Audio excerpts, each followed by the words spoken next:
whole reason I've been openly documenting my journey and discoveries the way I have is to actually show the world who the true criminals are.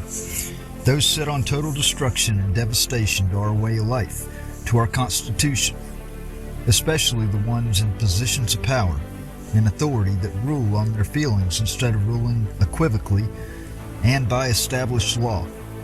Those susceptible to influence, and of course the immoral and unethical influencers themselves that have used their power, money, and other means to absolutely destroy lives for their own personal gain. The ones who destroyed my life for their own personal gain. To show how low these low-life thugs hit, which is far lower than I even imagined when I tossed care and any inkling of fear to the side and said enough is enough.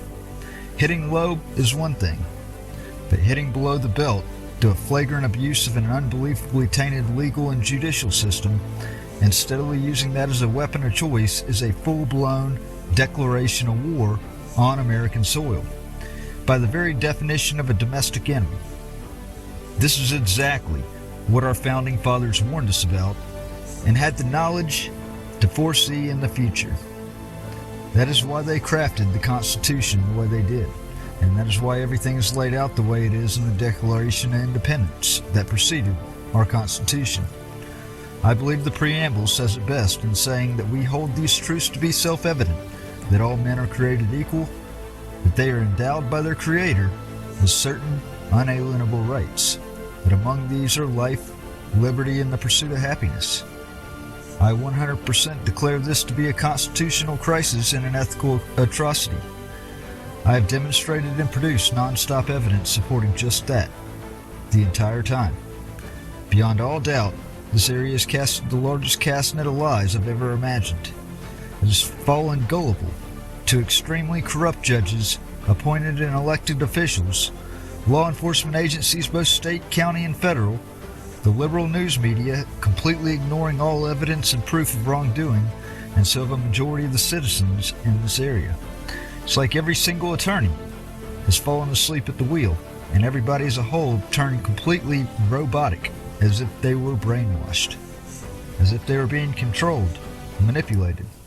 Meanwhile, I've stayed constant, not breaking any laws, in fact quoting the laws, which have continually been broken and obstructed in order for these people, these animals, to insinuate that somehow I am the crazy one, the wrong one, that I am the criminal. It's been non-stop, constant attacks hurled at me. I've been denied the right to a hearing, a trial. Lies with no proof, no evidence can be made up about me to where I am denied due process under color of law. My life destroyed, my family separated. And when I gather every last drop of evidence, 100% showing my innocence, and show every last piece of evidence that it was a conspired upon, cooked up plot to remove and continue removing my civil rights, I get denied any ability for vindication, denied a hearing, denied prosecution of the true criminals for which solid evidence shows beyond all reasonable doubt. More lies are then conjured up, which are then proven wrong. More obstruction, more attacks on me and my family. My economic opportunities are attacked and destroyed.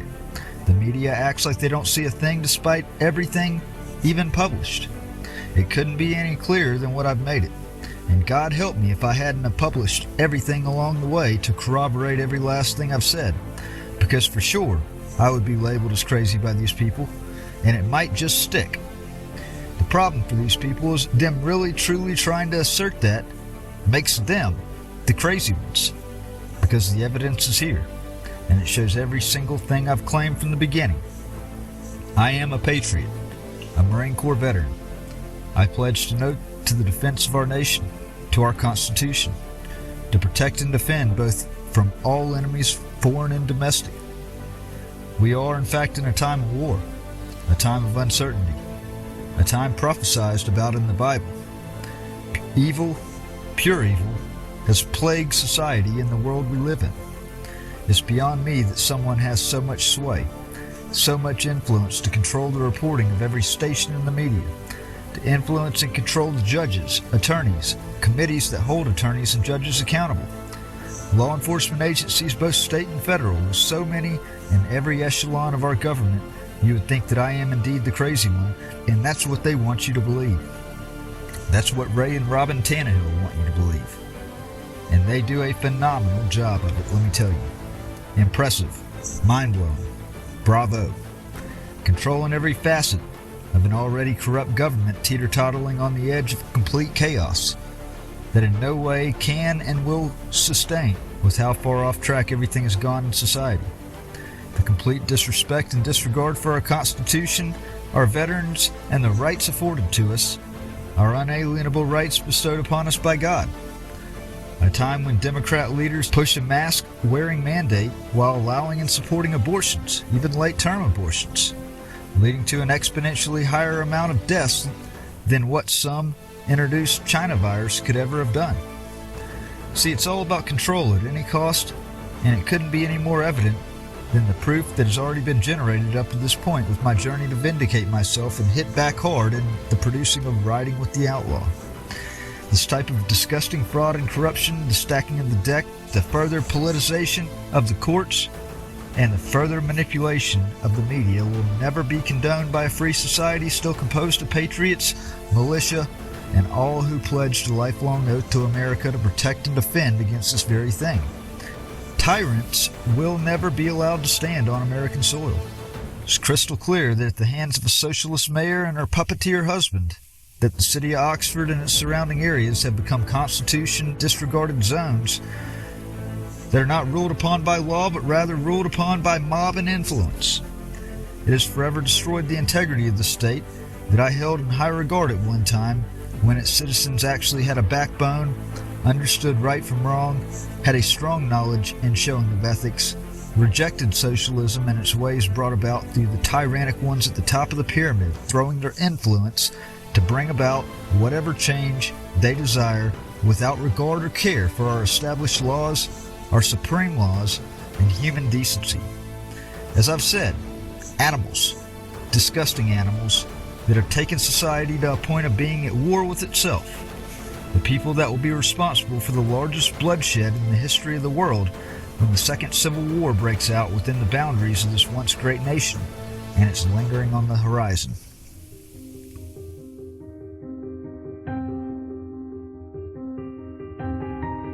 Our country has lost all sight of its values on which it was established.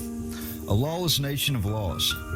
I've never in my life witnessed such an atrocity, and yet it serves as a daily reminder that our freedom never truly comes free. It comes at a price. We never plan to fail.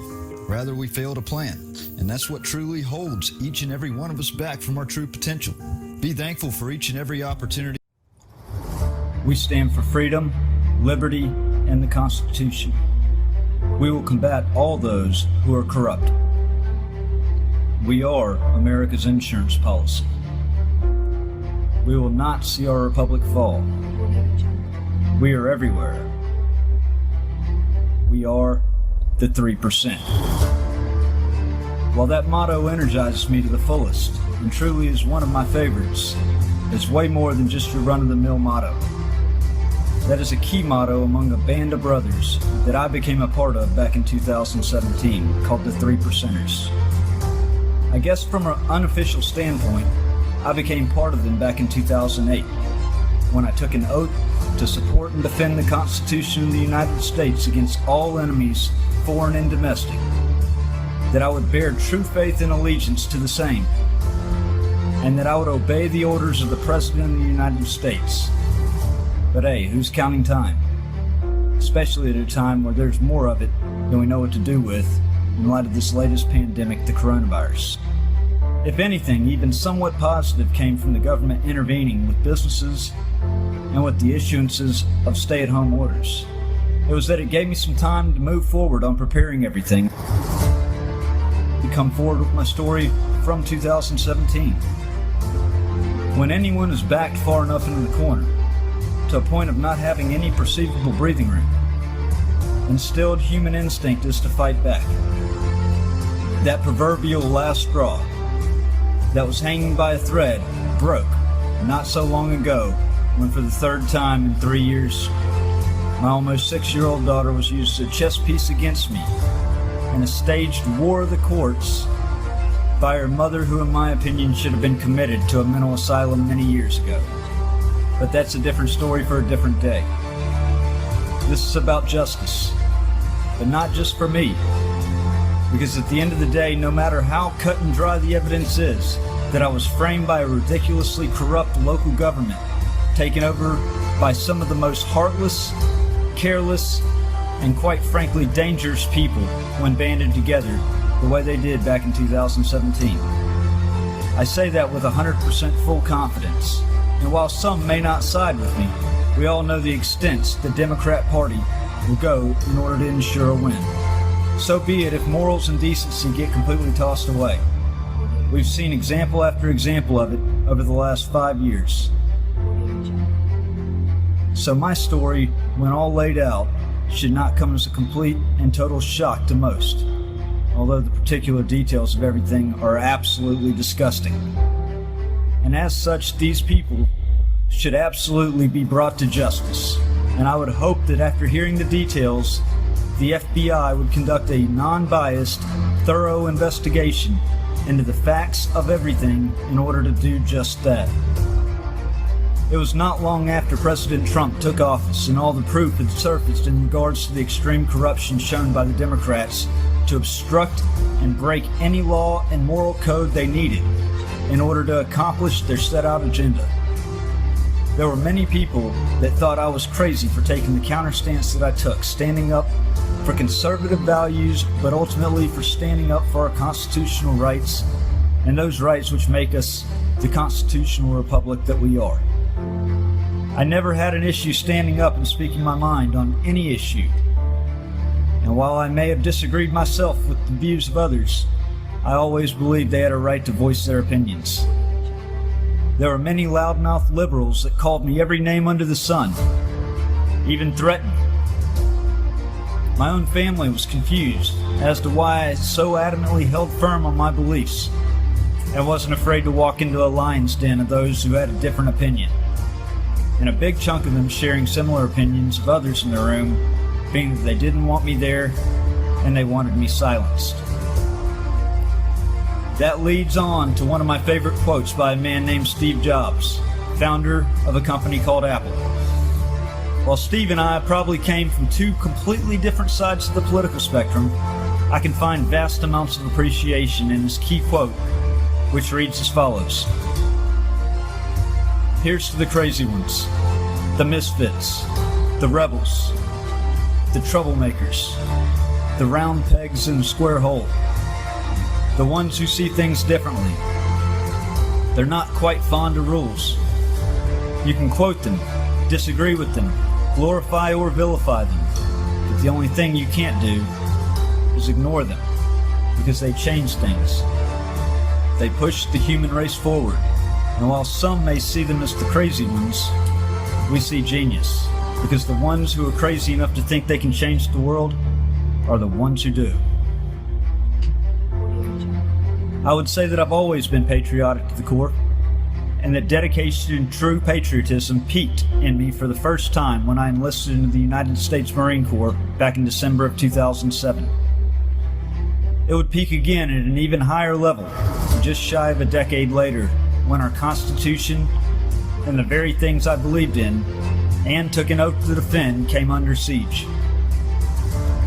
And all in about a month's time, my rights were laid siege to, and all of it ushered in by a well-formed group of co-conspirators and obstructionists, which are two fancy and lengthy names for the types of disgusting, low-life criminals these people truly are.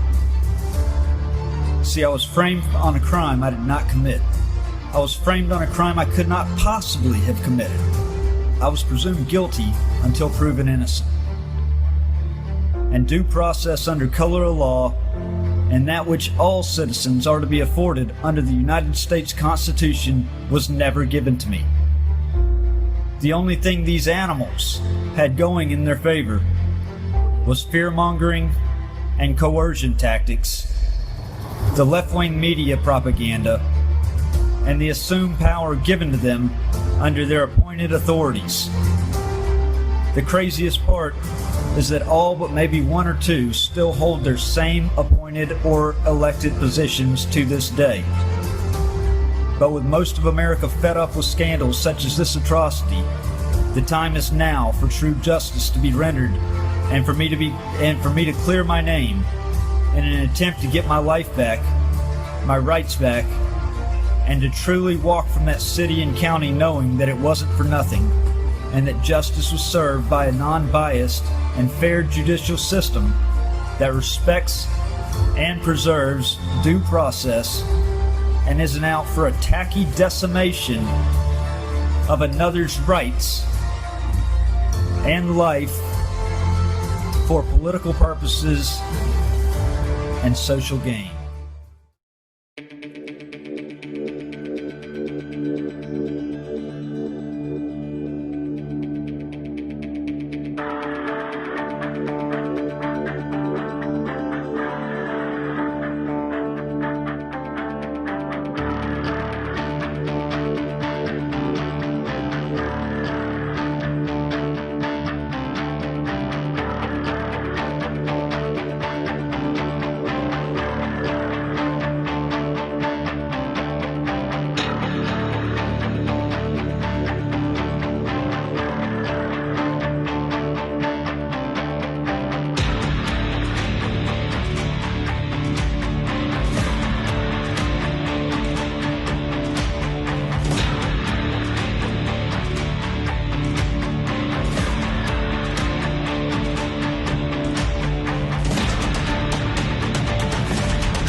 Our country has lost all sight of its values on which it was established. A lawless nation of laws.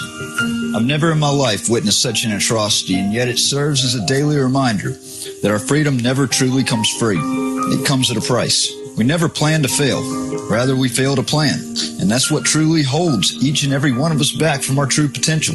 Be thankful for each and every opportunity you have, and make the most of it. Be unwavering in your commitment, even if others don't agree with you. Be certain and dedicate fully, refusing to give up and back down, and most certainly in your convictions when it comes to your perceived values of right and wrong, in the face of true evil. The times truly testing of your faith are here. How will your legacy reflect on you and future generations? It hinge on the decisions you make right now. Now is the time to take a stand for the freedoms of tomorrow. This is a decision that you are going to have to make. This whole ordeal has been the biggest nightmare I can't wake up from. I knew it would be the biggest challenge of my life, but this is absolute hell. Nobody seems to take a damn thing seriously. The government agencies who know they are in the wrong continuously make a mockery of everything because nobody seems to hold them accountable, which in turn makes the issue at heart grow larger than life. The influence of the media seems to be a make or break on everything in today's society. I've been every bit the opposite of silent on everything. I've resonated to a point of losing my voice, and it's like the mute button has been hit the entire time. It's like a story building within a story, which undoubtedly will lead to complete devastation. Not just for me, but for everybody. I've documented, journalized, reported relentlessly. I've thrown myself into the middle of a viper pit because that is the only avenue I saw that could possibly produce a positive outcome and remedy the horrible things and horrible people that have destroyed my life and caused society to drift so far off track as it has been headed over the past decade. I made the conscious decision that I'd rather fall as a martyr on my feet to a worthy and noble cause than to ever surrender, accepting defeat on my knees. Okay. So, to fill you in, Friday I hand-delivered my inked letter to Blowhard Assistant U.S. Attorney Bob Norman, and I didn't have that nickname for him before until I figured out that his corrupt ass was part of the problem.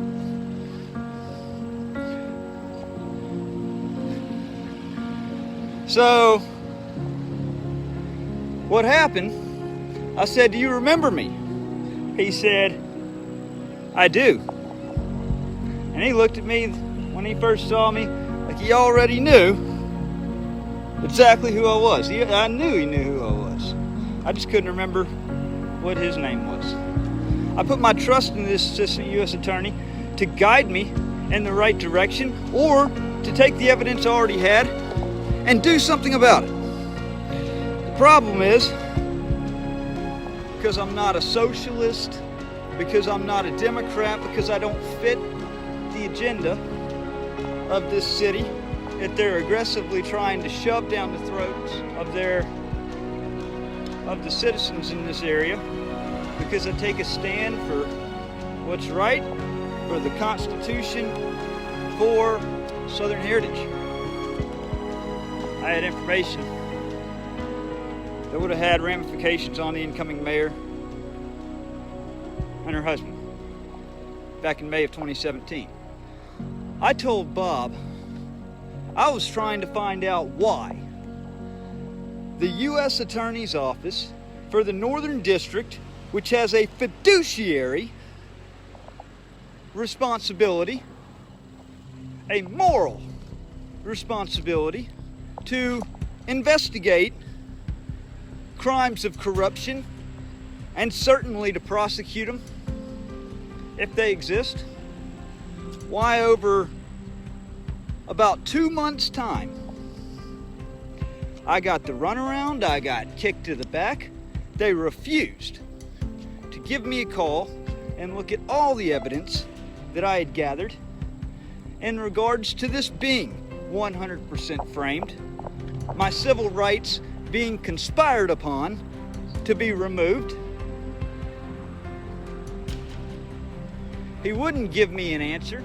I had requested, and I have been long now in wait of, the 302 investigative report generated by the FBI from a sit-down meeting that I had with him May 25th, 2017, where I discussed the death threat that was on me, where I discussed how my rights, my civil rights, my First Amendment right to speak, as well as petition the government for a redress of grievances, how that was thrown away due to a cheap shot injunction.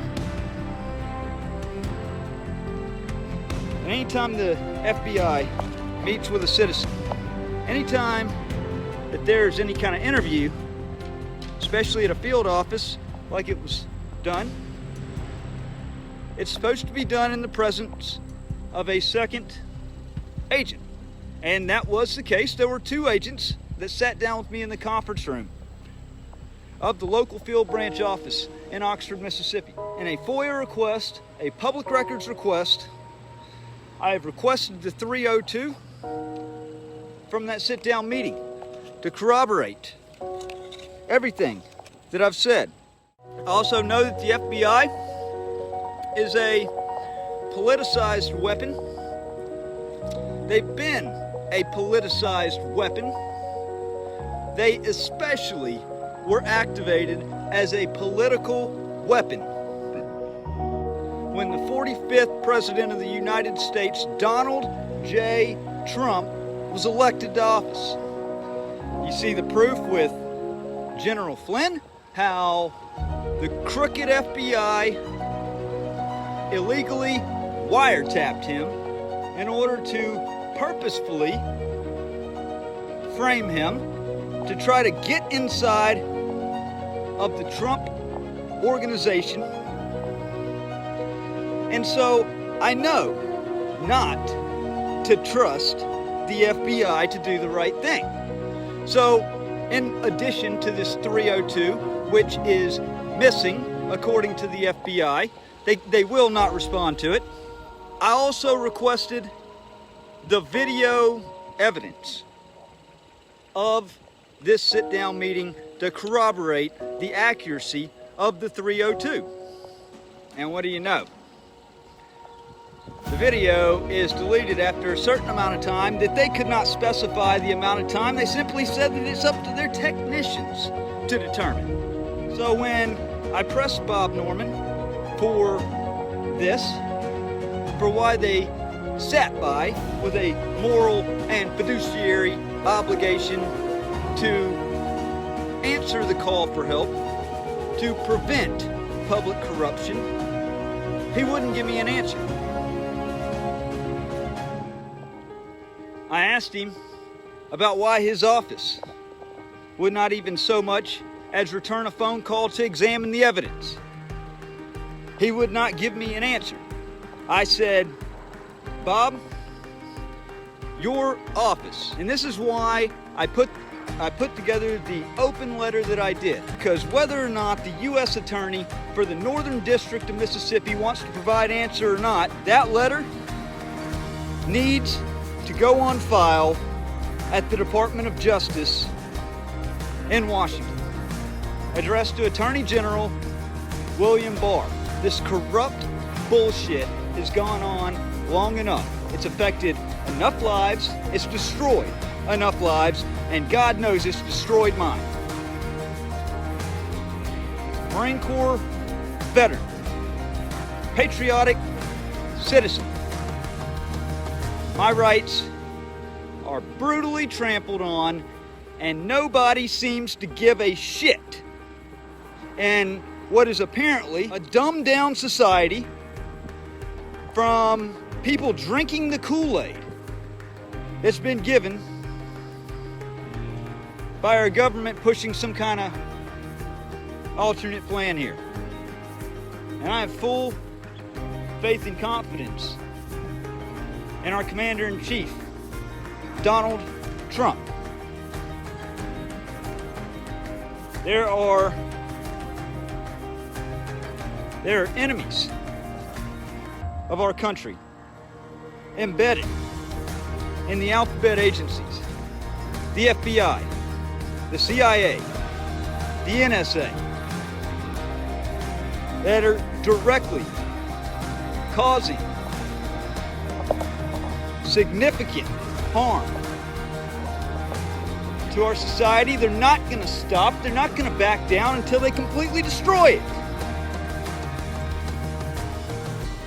And it's on the citizens themselves to step up and grab the reins and either do something about it or allow it to happen. And if you allow it to happen, you're not going to have your opportunity to save it later.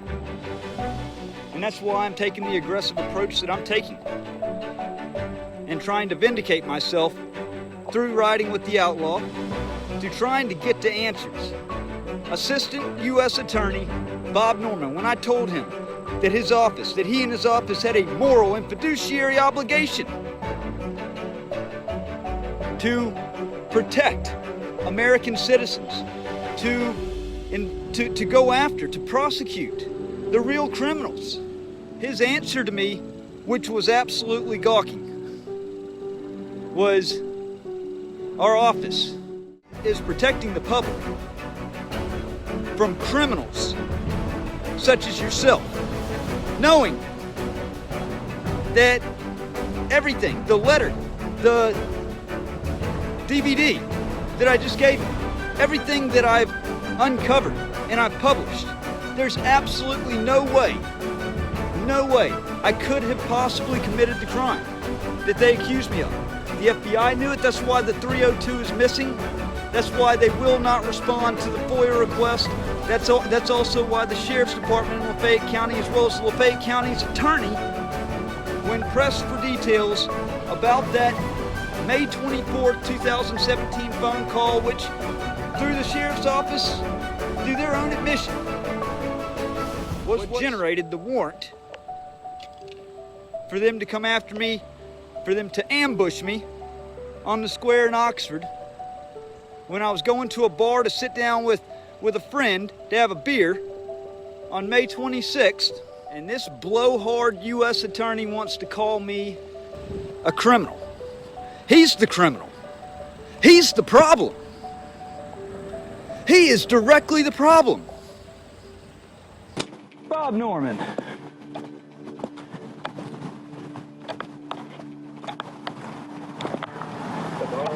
Finally caught you. Excuse me, I'm on the phone. Yes, sir.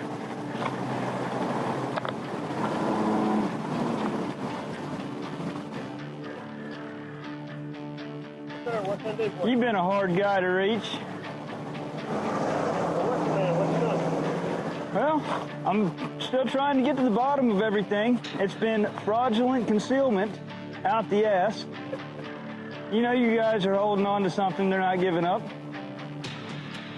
You know what? There's no point in me responding to that because you're not going to reason anyway. I just want to know. Ask you something. You talk about being a Marine Corps veteran. That's right. The Marine Corps kicked you out because you couldn't hack it. They kicked me out because I couldn't hack it. I'd like to see. Discharge you have. Huh? What kind of discharge you have? It's a general, under other than honorable conditions for alcohol rehabilitation failure because. You couldn't hack it. No, because I witnessed 2 gruesome suicides. Because I couldn't hack it. Let me see your service. Where's your service record at, Blowhard Bob? I spent 10 years in the Marine Corps and came out with an honorable discharge. Oh, yeah? So why can't you apply the law equal? I do.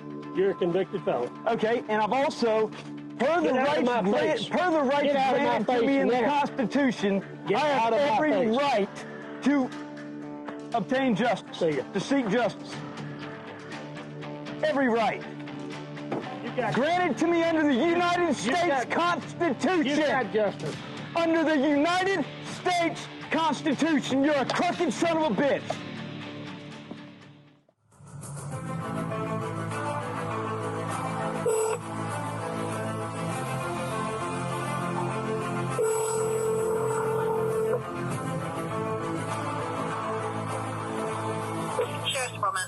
Hey, April, is Alan Wilburn nearby?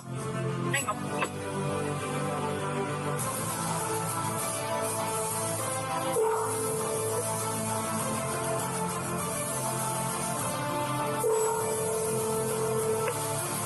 Hello? Alan Wilburn. Yes. It's Matt Reardon. Okay. Hey, I'm outside. I was going to see if you had that, if you had that evidence. I do not, because your case has been, you plead guilty, so all that stuff is in a file, and we no longer look back at it. You do realize the burden of proof shifts to you if I bring a lawsuit for your libelous comments, correct?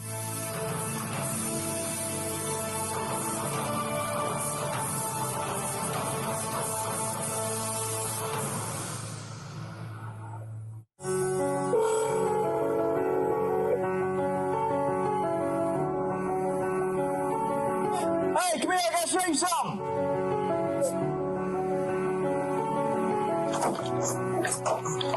Hey, I got something I want to show you, man.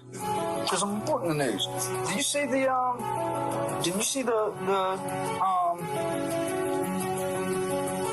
my release for you? Like a recent one? Yeah.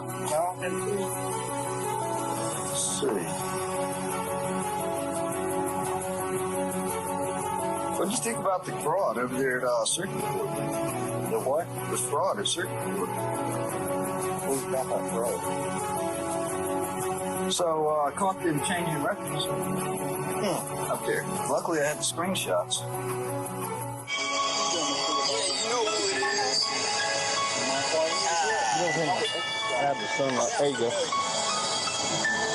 lot of stuff going on in Oxford. A lot of stuff going on in Fayette County.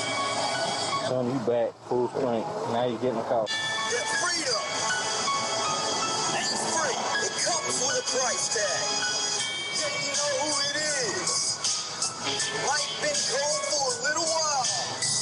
Keystone Kid, Kilo Jones, Scott Mills. Why they call me the Outlaw? Hear that All shit. the time, reminding rhymes, slow flow, racketeer, pay for play. You filthy Democrat. Another one, just for fun. I think it's him. He's back again. Oh shit, it's Hey, Scott, Alan, how you gonna tell me you destroyed the evidence, when you look at that. but you're gonna lie to the Oxford Eagle? With a gun in the bag. You're gonna lie to the Oxford Eagle and then tell me you destroyed the evidence? How you gonna lie to the Oxford Eagle and then destroy the damn evidence? You didn't lie when you said that I threatened their life. You didn't lie to them when you said that I threatened their life. You didn't lie to them when you said I steadily drove by. I'm the liar. Go get you a job, son. I'm the liar. Okay, where's the evidence to back up your frivolous, silly, lame-ass claims? Huh? Okay, but you said that I steadily drove by their place and put them in fear of their life. You're a joke. You're a damn joke. Man, let your life get destroyed over some just fake ass lies like that. Hell no, I ain't letting it go. You wouldn't let it go. Marine Corps veteran, I wrote a blank check to our government for an amount of my life to protect and defend the Constitution against shit like that. No, that's the thing. I got the evidence that it's a framed crime against, and y'all think it's just a joke. That's why you just looked away smiling? No, I'm trying to make people, all this person that you're doing, nobody got you talking about like that. Write me a ticket. Oh, that's so that's what it's about now? Nope. Y'all want to make it worse? No. Then it's already been.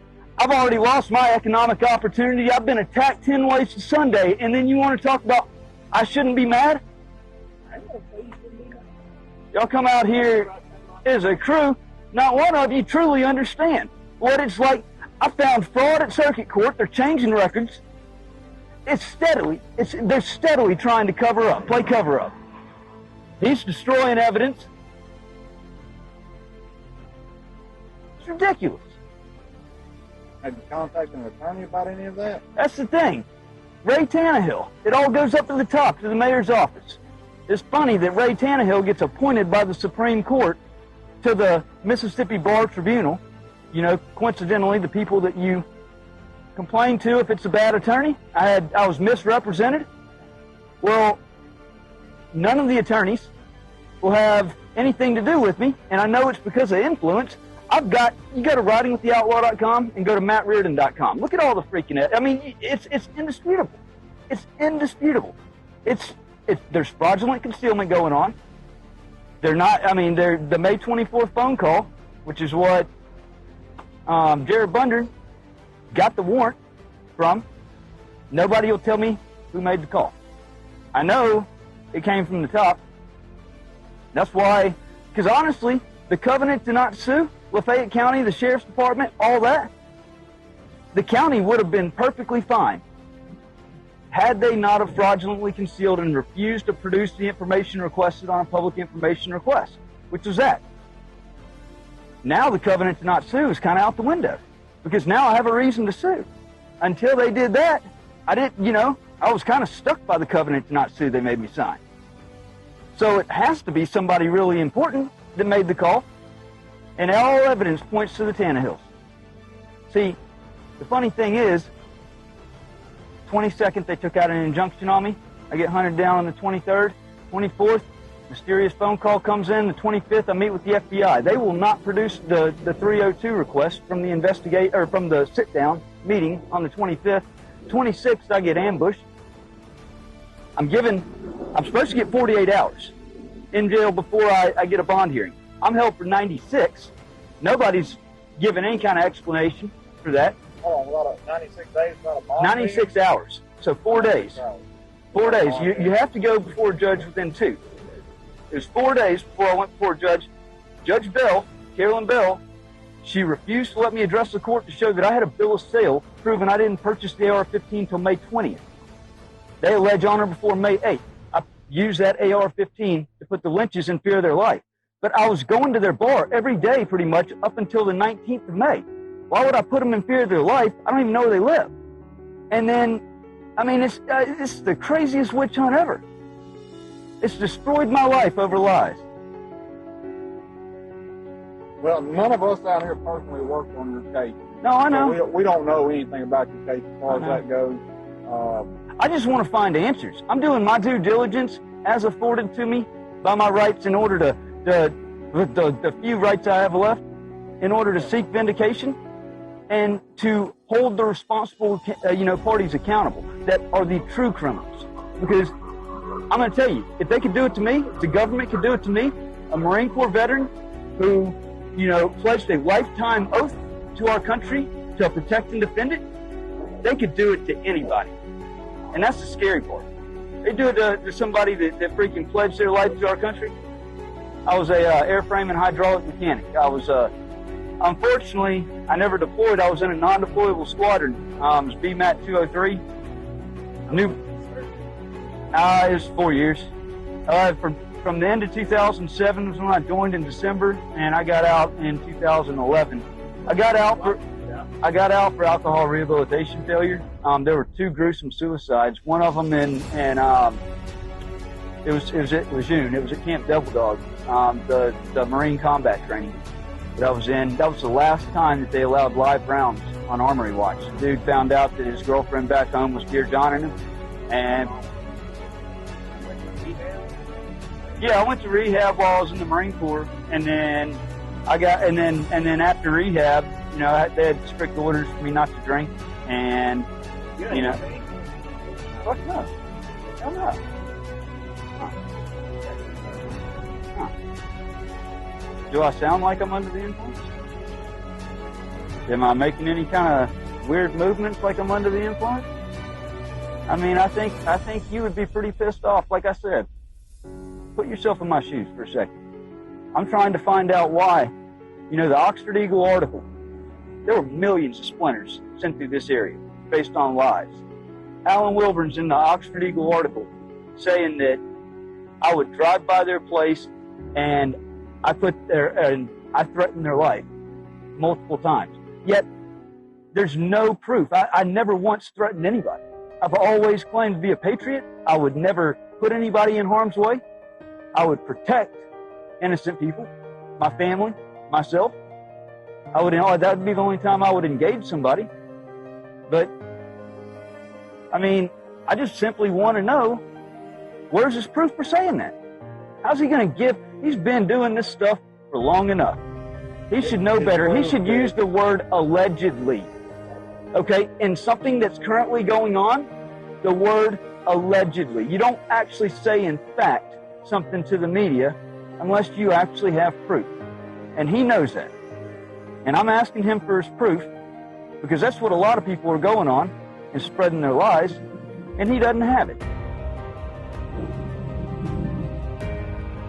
Imagine your name just freaking ripped to shreds.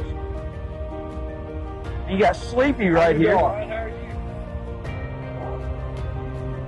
See, Matt, this is where when you were being tried for crime. I wasn't tried. Look, that's what I was trying to tell you.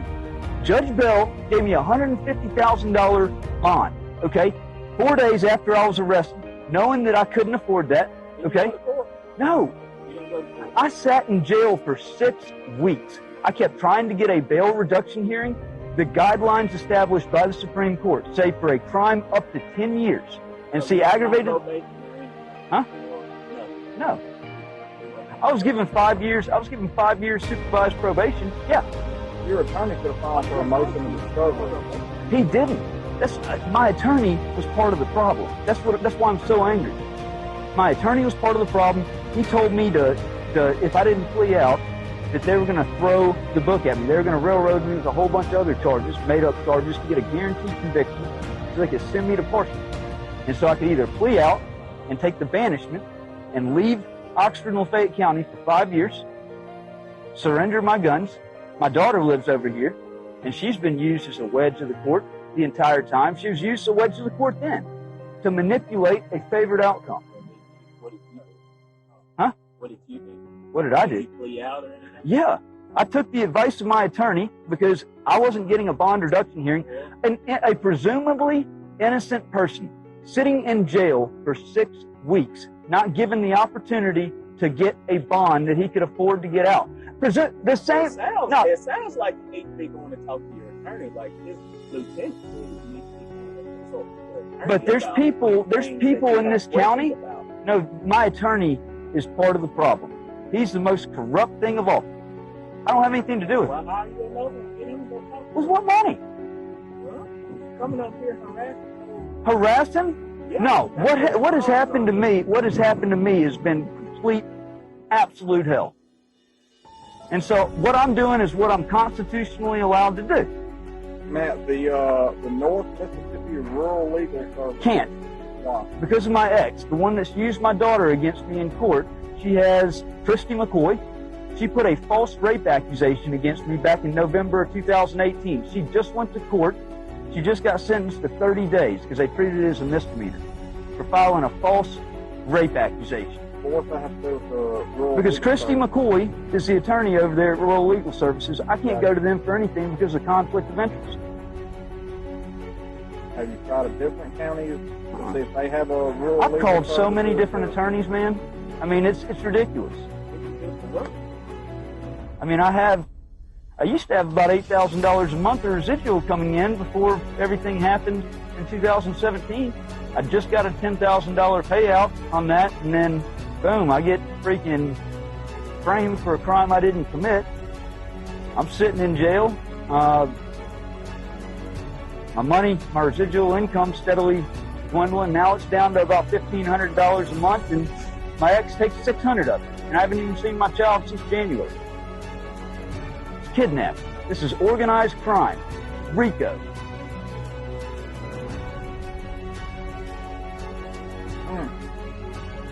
It's got RICO written all over it. Well, we can't hit. I know, but I want you to know, when you see me, when I'm trying to get to the bottom of something, it's because I have a legitimate reason. You know, the freedom of the press shall not be abridged. Okay, and that's what I feel like I'm doing. There have been people that have said I'm going about it the wrong way with writing with the Outlaw, but I'm certain of my wrongness if I'm wrong. Okay, because I'm tired of there being. What's riding with the Outlaw? It's the live documentary. Oh, okay. Well, ultimately, I don't think you're going to get the answers you're looking for coming up here talking to the major as far as a 4 or 5 year old. The major's a coward. It's a 4 or 5 year old case. No, it's a 3-year-old case. 3-year-old case. However, at the end of the day, I was also blocked from coming back to town until a few months ago. Okay, so You've been coming up here. and I have every right to. I have every right to. Look what happened to me. The major is a coward. He is an absolute coward. Well, that's your personal opinion, but it's not going to solve your problem. No, you're not going to have to get legal representation to solve the problem. You're not going to get the answers you're looking for out of him. The case is over. I mean, it's a fact. You pled guilty to it, so, I mean, we don't sit here and reminisce on old cases and just open up the file and say, oh, look at this. I know it's easy for you to say because your economic opportunity wasn't destroyed. You didn't have millions of lies spread throughout the area and surrounding areas about you. You didn't have your family completely destroyed over it. All right, so yeah, that's easy to say. If you think about it the right way, I've tried to. I'm pretty sure he'll No, I caught him red-handed yesterday. You're doing all this like you did last week. What are you going to want to talk to you about? I caught him red-handed yesterday. And that was when he told me today that he doesn't have the evidence. When he knew all along there was no evidence because I never did it. So, you know what? It's about time that people get held accountable for the crimes they commit. The system is unjust. It's unequal. The laws are applied unequally. And it's about time that shit changed. Well, Matt, honestly, it's nothing personal. If some other person came up here and said, hey, I pled guilty to a case 3 years ago, let me get that evidence. This area has known. This area has known that they framed me. There's no doubt about it. They have known, they have played a part in it, and they have benefited from it. They have personally found benefit from it. Oh. They ought to be ashamed of themselves. They used that as a publicity stunt back in May of 2017. May and June. You got to look at and then look at the dates on everything. Look at the dates on everything. Tannehill gets elected mayor June 6th. Okay, that was exactly a week, 7 days after my bond hearing. They did that because they knew that I wouldn't be able to get in front of a judge to get my bond reduced in time to get out. Bring the information. All the citizens of Oxford elected Mayor Tannehill. No, she was already set. She was already set to come on. She knows. They know that they already violated the law by coming after me for constitutionally protected activity. You look at the restraining order that they took out on me back in May. of 2017. The stuff listed in there, it's not criminal. No, I'm saying that was the preliminary injunction that Ray Tannehill took out representing his wife, Robin. That's whenever you, that was when y'all, no. I went and met with the FBI because he was part of the problem with keeping my daughter away from me, and they also took out that emergency injunction to bar me from speaking at City Hall on June 6th, the day of her election. I was on the agenda. I'm listed. No, I didn't. No, I didn't. I can't remember. No, May 1st, Timmy Pruitt arrested me standing in front of the Confederate statue. What was the thing about Ray? The thing about Ray was May 16th. I spoke out at City Hall. Pat Patterson wouldn't let me speak. He said I had to put my name on the agenda for the next meeting. I said I'm going to address this session anyways. And see, they knew that I was going to speak. They had Oxford Police Department officers sitting right beside me the whole time. I wasn't there to hurt, cause any harm to anybody. But I was addressing the government. I was petitioning the government for a redress of grievances over the state flag. And so I stood up and I said, each of y'all, and I pointed to each of the Board of Alderman members and the mayor, and I said, each of y'all are a cultural Marxist if you choose to continue taking state funds from the state of Mississippi through tax dollars, yet refuse to fly the state flag, which was voted in by the taxpayers. To me, that's a slap in the face, and a slap in the face to democracy and our constitutional republic, our way of voting, okay? The taxpayers vote for something. You don't listen to it. If you choose to go about your own way, why are you taking taxpayer dollars? That was my issue, okay? So because I called each of them a cultural Marxist, that was what they went off of. It was a joke on that injunction order. Tannehill was over there giving a sworn affidavit saying that I went to City Hall with a gun on my hip, and that I looked at her, and that I pointed at her with a gun on my hip. It was holstered. What's wrong with that? Joke. She's an illegitimate mayor. She used what happened to me to help shield their crimes, and they still are.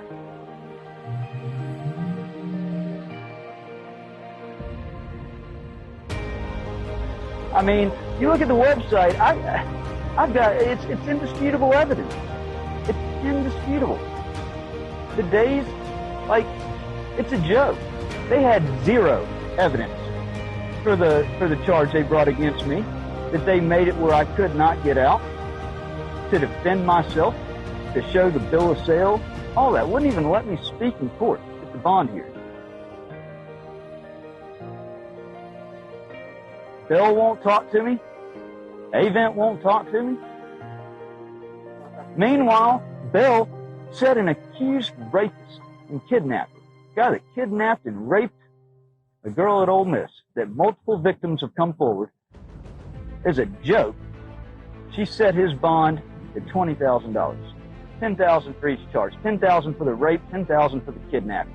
And that was less than a year after she set my bond at $150,000. Basically saying that a patriot, a Marine Corps veteran, who kept a gun on his hip and fought for the state flag 7.5 times. No, I told you I was at a non-deployable squadron. So my squadron, we trained new pilots, came into the Marine Corps to fly the AV-8B Harrier, and they would get assigned to a gun squadron, go overseas and drop bombs on Iraq. What do you mean I fought? I fought for the flag as far as the state flag of Mississippi. I advocated for the state flag of Mississippi. Because, and it's not even about that flag, it's about the will of the people. And that's the thing. It's never been about Confederate history so much. It's been about constitutional rights. I'm a constitutionalist. The will of the people. And man, I'm not trying to be rude here. I'm just a little confused. Where exactly is the grievance? Is it the statue? Is it the flag? Is it Tannehill? Is it Major Wilson? My grievance in general is socialism. Okay? Well, this office, we don't have anything to do with I understand that. I understand that, but this office played an absolutely critical part in everything. I'll tell you what happened. I know what happened. It was Buddy, okay? And unfortunately, I can't put Buddy on the stand because Buddy's gone. And that's one of the reasons why there needs to be term limits on government employees and elected officials.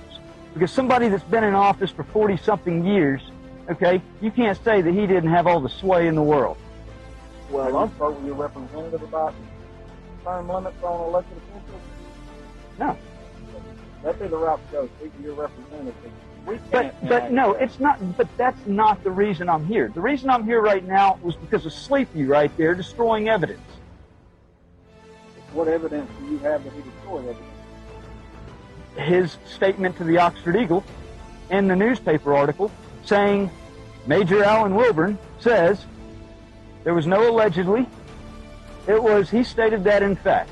Okay, you stated in fact, you better have the evidence to back it up or else it's libel, it's slander, it's defamation, and it's under color of law, not just personal. I haven't seen the Oxford Eagle article, so I have no idea what you're talking about. All you got to do is just type in Matt Reardon Oxford, you know, and it's right there on the first page of Google. You make it. What? Are you a joke? Did I make their newspaper article?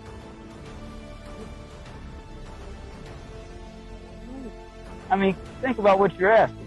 You're trying to play the devil's advocate on my questions, but it doesn't even make sense what you're asking, man. Come on. I bet I'm not. It don't make sense to me either.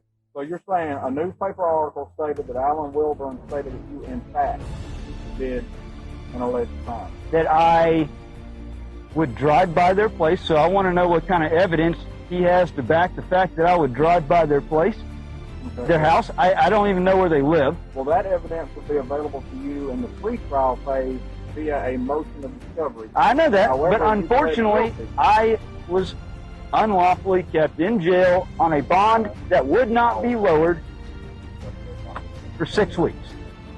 They left me with no other option, I felt, but to plea out, to get out, to provide for my family. Because they would not give me a presumably innocent person. Because by the Constitution, all accused are innocent until proven guilty. So you have to assume that, you know, regardless, until it's proven in court, a trial, that I'm innocent. Well, $150,000, I'd never been accused of a felony before. Never. I was not a criminal. So to keep me locked up on a $150,000 bond is morally unjustifiable. You apply for a bond reduction? Yes. And that's the thing. I need my calls from the jail. I told Joey that yesterday. He doesn't know if they're still available or not. Go figure. Like all the recorded calls.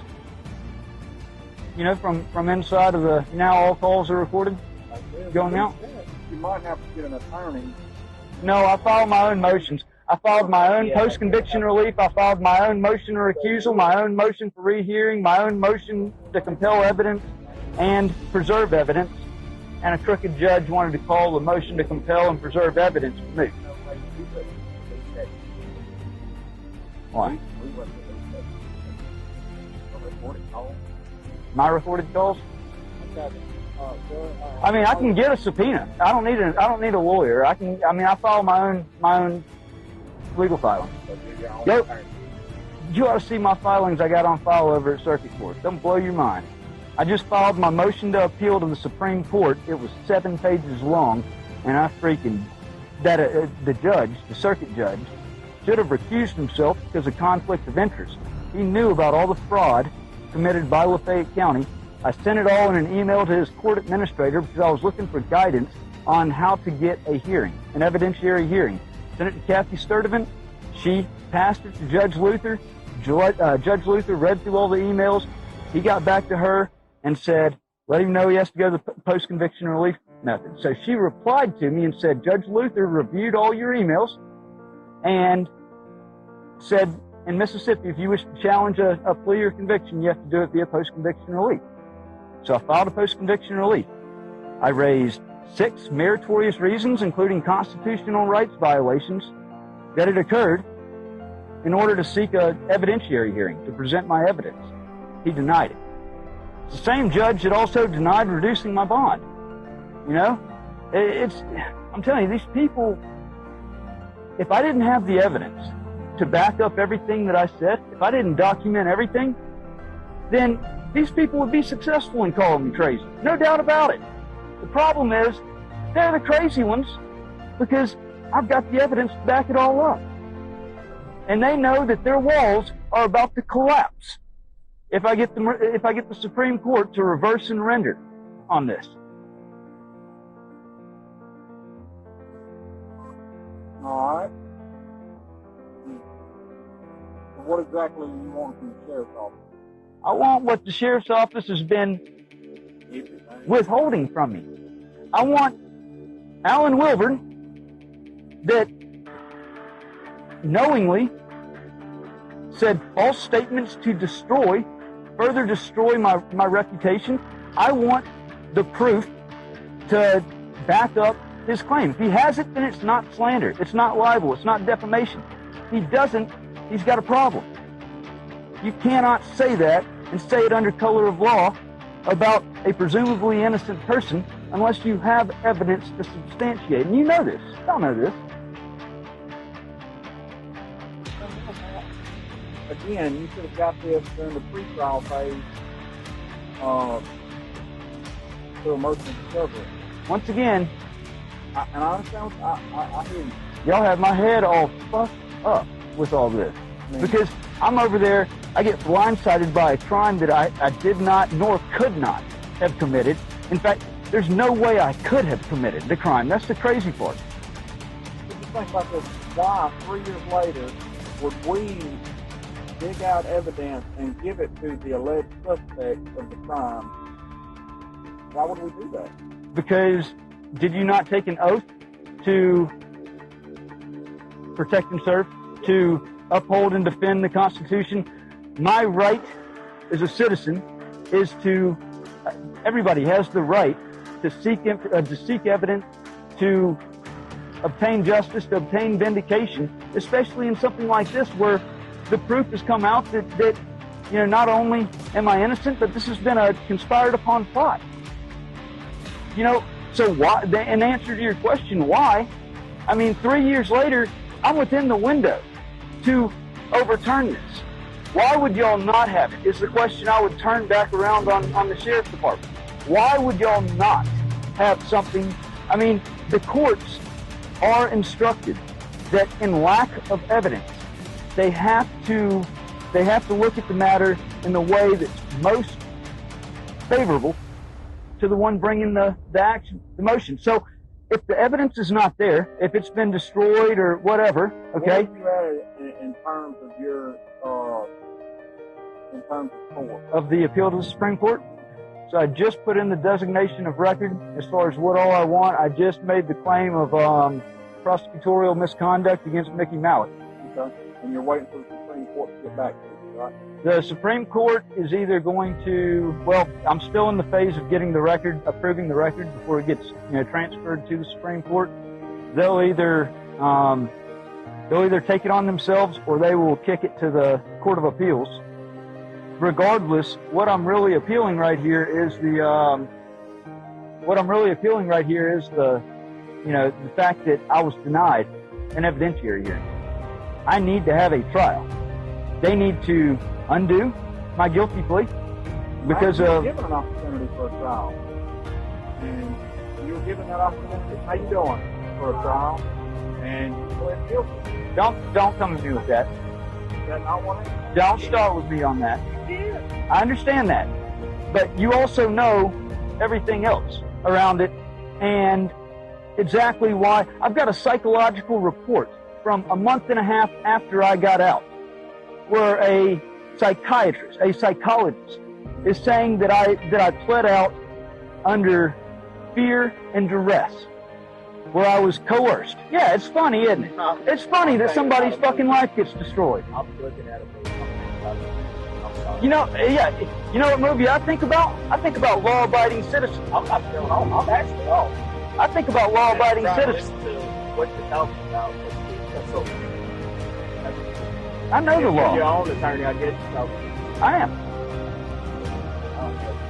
I can't get all of the Supreme Court the agreements that you have, we can address those.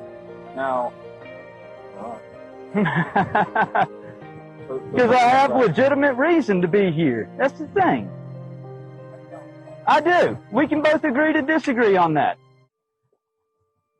Well, that's just my advice. I think you ought to go to the Supreme Court and address your grievances that way, because they're not going to get solved here. I mean, we're not going to go in there and pull out evidence when the case is closed and somebody that pled guilty and bring you the evidence and say, hey, look, this is what we're going to bring to the table against you. We're not going to do that.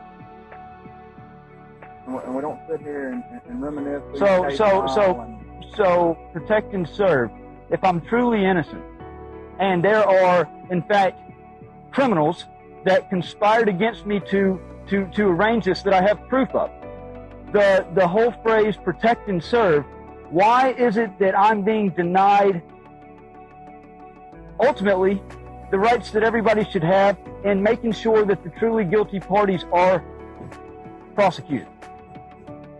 And the way to do that is through not obstructing when I have the evidence that substantiates everything that I'm saying. You know, protect and serve means protect and serve. What evidence are you talking about? Once again, go to my website, go to the... I've got all the proof of my innocence. I've got the guy that sold me the freaking gun that's willing to testify. I bought it on May 20th because my ex sent me a text message, a lengthy text message, saying that she knew that somebody had intent on killing me. So I went and I bought an AR-15. I bought a bulletproof vest because I was ready to go full-blown militant on whoever came freaking wanting to cause harm to myself and my family, if need be. But I wouldn't engage until they, unless they actually posed a risk to me. Again, I think you need to go to the Court of Appeals, Supreme Court, go that route, because just coming up here hooping and hollering and getting loud and calling people cowards and stuff like that. He is a coward. It's not going to get you the things you're looking for, Matt. He's neglecting his obligations and responsibilities that he.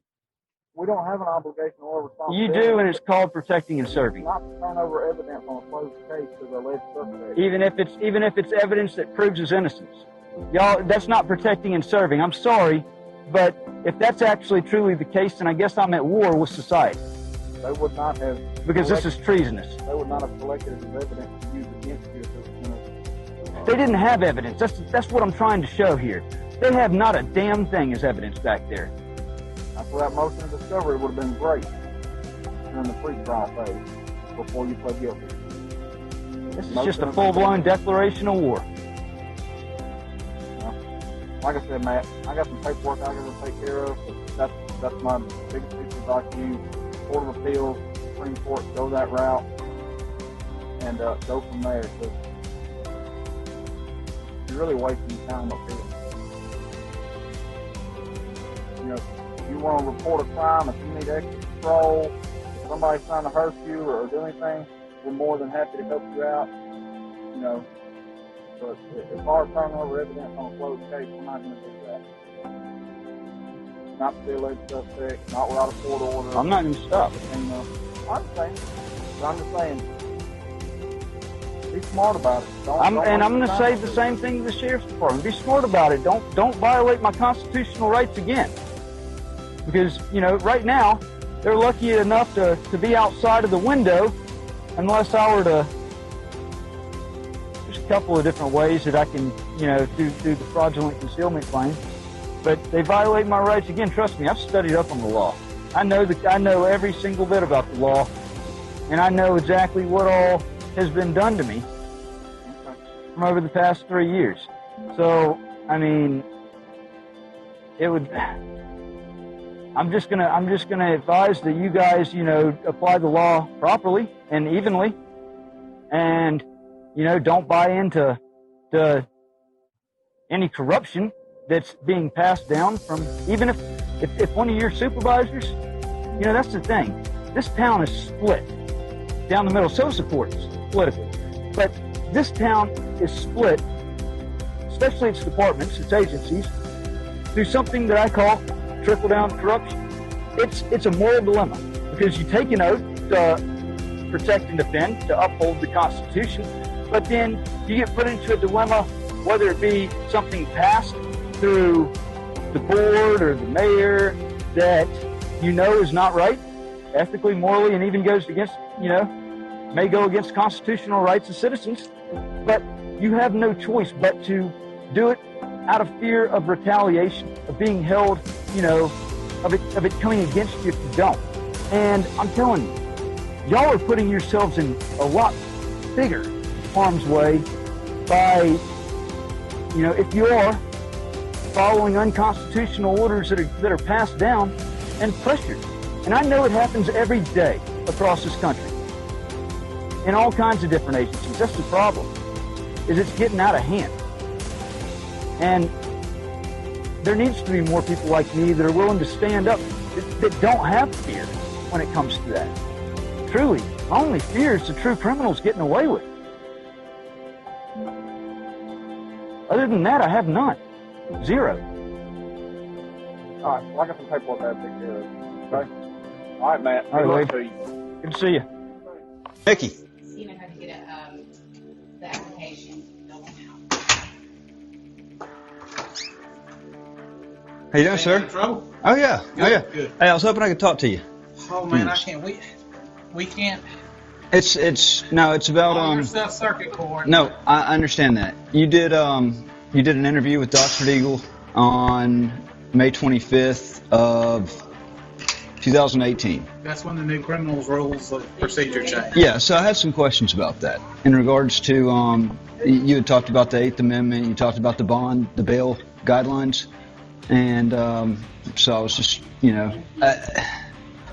if I remember correctly, you had signed off on the warrant. I know you didn't do the bond hearing. I did not do your bond hearing. But as far as Carolyn Bell setting the bond, I know right around that time, whenever you spoke with the Oxford Eagles, she set a $20,000 bond for somebody accused of kidnapping and rape.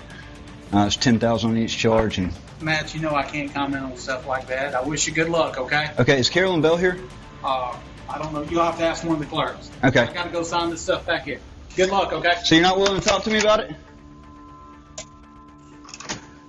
Judicial rules of conduct, we can't talk about things like that. But you spoke to the Oxford Eagle. The article itself explains about when the criminal rules changed. But judicial rules of conduct, we can't talk about any cases or anything like that or anything happened. I wasn't the judge that said I understand. You and I mean, we don't have an active case or anything. It's just I'm a member of the press. All right. The whole reason I've been openly documenting my journey and discoveries the way I have is to actually show the world who the true criminals are. Those set on total destruction and devastation to our way of life, to our Constitution, especially the ones in positions of power and authority that rule on their feelings instead of ruling equivocally and by established law. Those susceptible to influence, and of course the immoral and unethical influencers themselves that have used their power, money, and other means to absolutely destroy lives for their own personal gain. The ones who destroyed my life for their own personal gain. To show how low these low-life thugs hit, which is far lower than I even imagined when I tossed care and any inkling of fear to the side and said enough is enough. Hitting low is one thing, but hitting below the belt to a flagrant abuse of an unbelievably tainted legal and judicial system and steadily using that as a weapon of choice is a full-blown declaration of war on American soil, by the very definition of a domestic enemy. This is exactly what our founding fathers warned us about and had the knowledge to foresee in the future. That is why they crafted the Constitution the way they did, and that is why everything is laid out the way it is in the Declaration of Independence that preceded our Constitution. I believe the preamble says it best in saying that we hold these truths to be self-evident, that all men are created equal, that they are endowed by their Creator with certain unalienable rights, that among these are life, liberty, and the pursuit of happiness. I 100% declare this to be a constitutional crisis and an ethical atrocity. I have demonstrated and produced non-stop evidence supporting just that, the entire time. Beyond all doubt, this area has casted the largest cast net of lies I've ever imagined. It has fallen gullible to extremely corrupt judges, appointed and elected officials, law enforcement agencies both state, county, and federal, the liberal news media completely ignoring all evidence and proof of wrongdoing, and so have a majority of the citizens in this area. It's like every single attorney has fallen asleep at the wheel, and everybody as a whole turned completely robotic, as if they were brainwashed, as if they were being controlled, manipulated. Meanwhile, I've stayed constant, not breaking any laws, in fact quoting the laws, which have continually been broken and obstructed in order for these people, these animals, to insinuate that somehow I am the crazy one, the wrong one, that I am the criminal. It's been non-stop, constant attacks hurled at me. I've been denied the right to a hearing, a trial. Lies with no proof, no evidence can be made up about me to where I am denied due process under color of law. My life destroyed, my family separated. And when I gather every last drop of evidence, 100% showing my innocence, and show every last piece of evidence that it was a conspired upon, cooked up plot to remove and continue removing my civil rights, I get denied any ability for vindication, denied a hearing, denied prosecution of the true criminals for which solid evidence shows beyond all reasonable doubt. More lies are then conjured up, which are then proven wrong. More obstruction, more attacks on me and my family. My economic opportunities are attacked and destroyed. The media acts like they don't see a thing despite everything even published. It couldn't be any clearer than what I've made it. And God help me if I hadn't have published everything along the way to corroborate every last thing I've said. Because for sure, I would be labeled as crazy by these people, and it might just stick. The problem for these people is them really truly trying to assert that makes them the crazy ones. Because the evidence is here, and it shows every single thing I've claimed from the beginning. I am a patriot, a Marine Corps veteran. I pledge to the defense of our nation, to our Constitution, to protect and defend both from all enemies, foreign and domestic. We are, in fact, in a time of war, a time of uncertainty, a time prophesied about in the Bible. Evil, pure evil, has plagued society and the world we live in.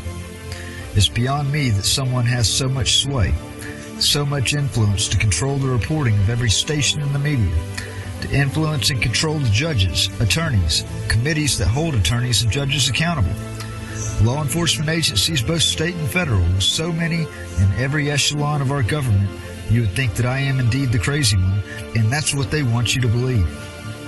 That's what Ray and Robin Tannehill want you to believe. And they do a phenomenal job of it, let me tell you. Impressive, mind-blowing, bravo. Controlling every facet of an already corrupt government teeter-tottling on the edge of complete chaos that in no way can and will sustain with how far off track everything has gone in society. The complete disrespect and disregard for our Constitution, our veterans, and the rights afforded to us, our unalienable rights bestowed upon us by God.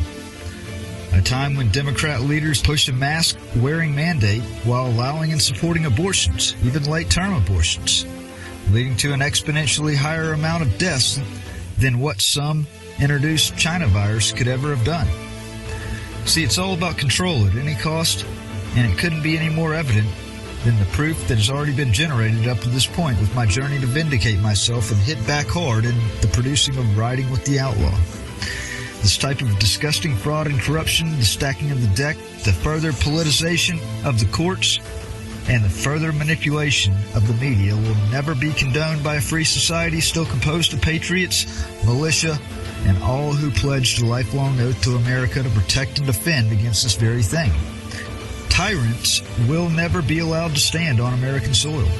It's crystal clear that at the hands of a socialist mayor and her puppeteer husband, that the city of Oxford and its surrounding areas have become constitution disregarded zones that are not ruled upon by law, but rather ruled upon by mob and influence. It has forever destroyed the integrity of the state that I held in high regard at one time, when its citizens actually had a backbone, understood right from wrong, had a strong knowledge and showing of ethics, rejected socialism and its ways brought about through the tyrannic ones at the top of the pyramid, throwing their influence to bring about whatever change they desire without regard or care for our established laws, our supreme laws, and human decency.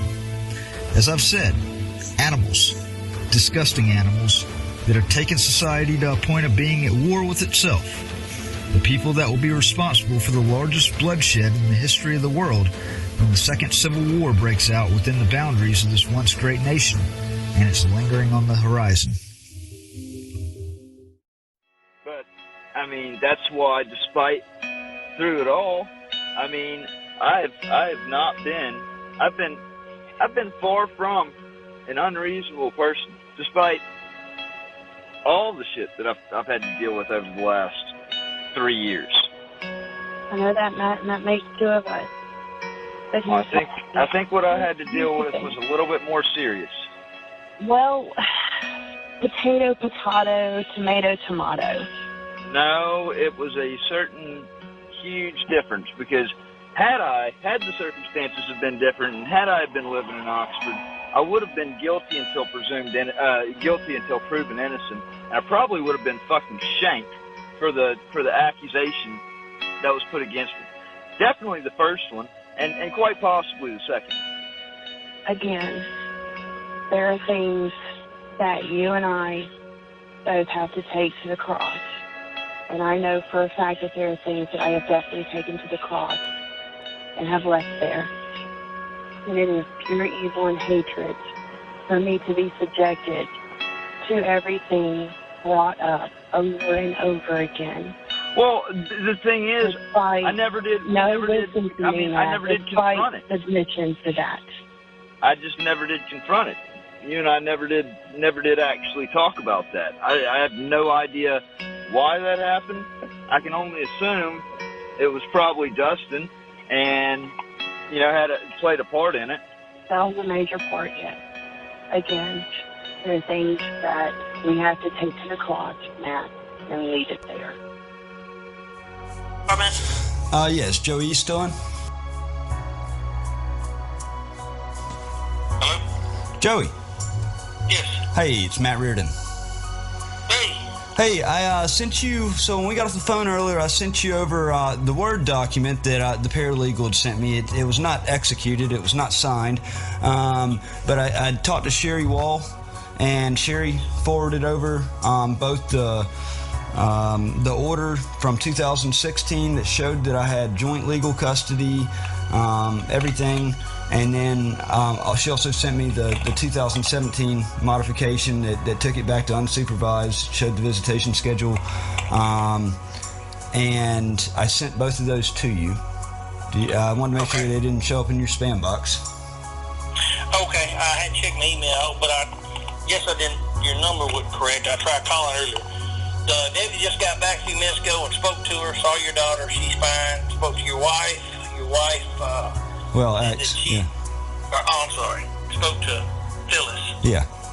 And she stated that she was following what the child custody services were telling her, and you could not see the child, and she just waited to see what the court did. The child custody services closed it out and said that she was that she was making false claims. They closed everything out. They investigated it. That's incorrect.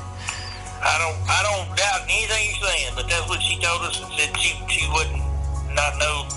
No, she did not want you over there. That's the reason I think we went out there. So. Wow. She said. So if I were you, I would get my attorney or go through Rural Legal Services and get the process going. Okay. We will have a report on file stating just what I told you. You do have a report? Yeah, I'll also write a report on it. Okay, I appreciate it, and yeah, I've made sure to document every other Friday I drive to Pontotoc. It's a 30-minute trip for me to go meet up for visitation, and I do that because You know, I don't.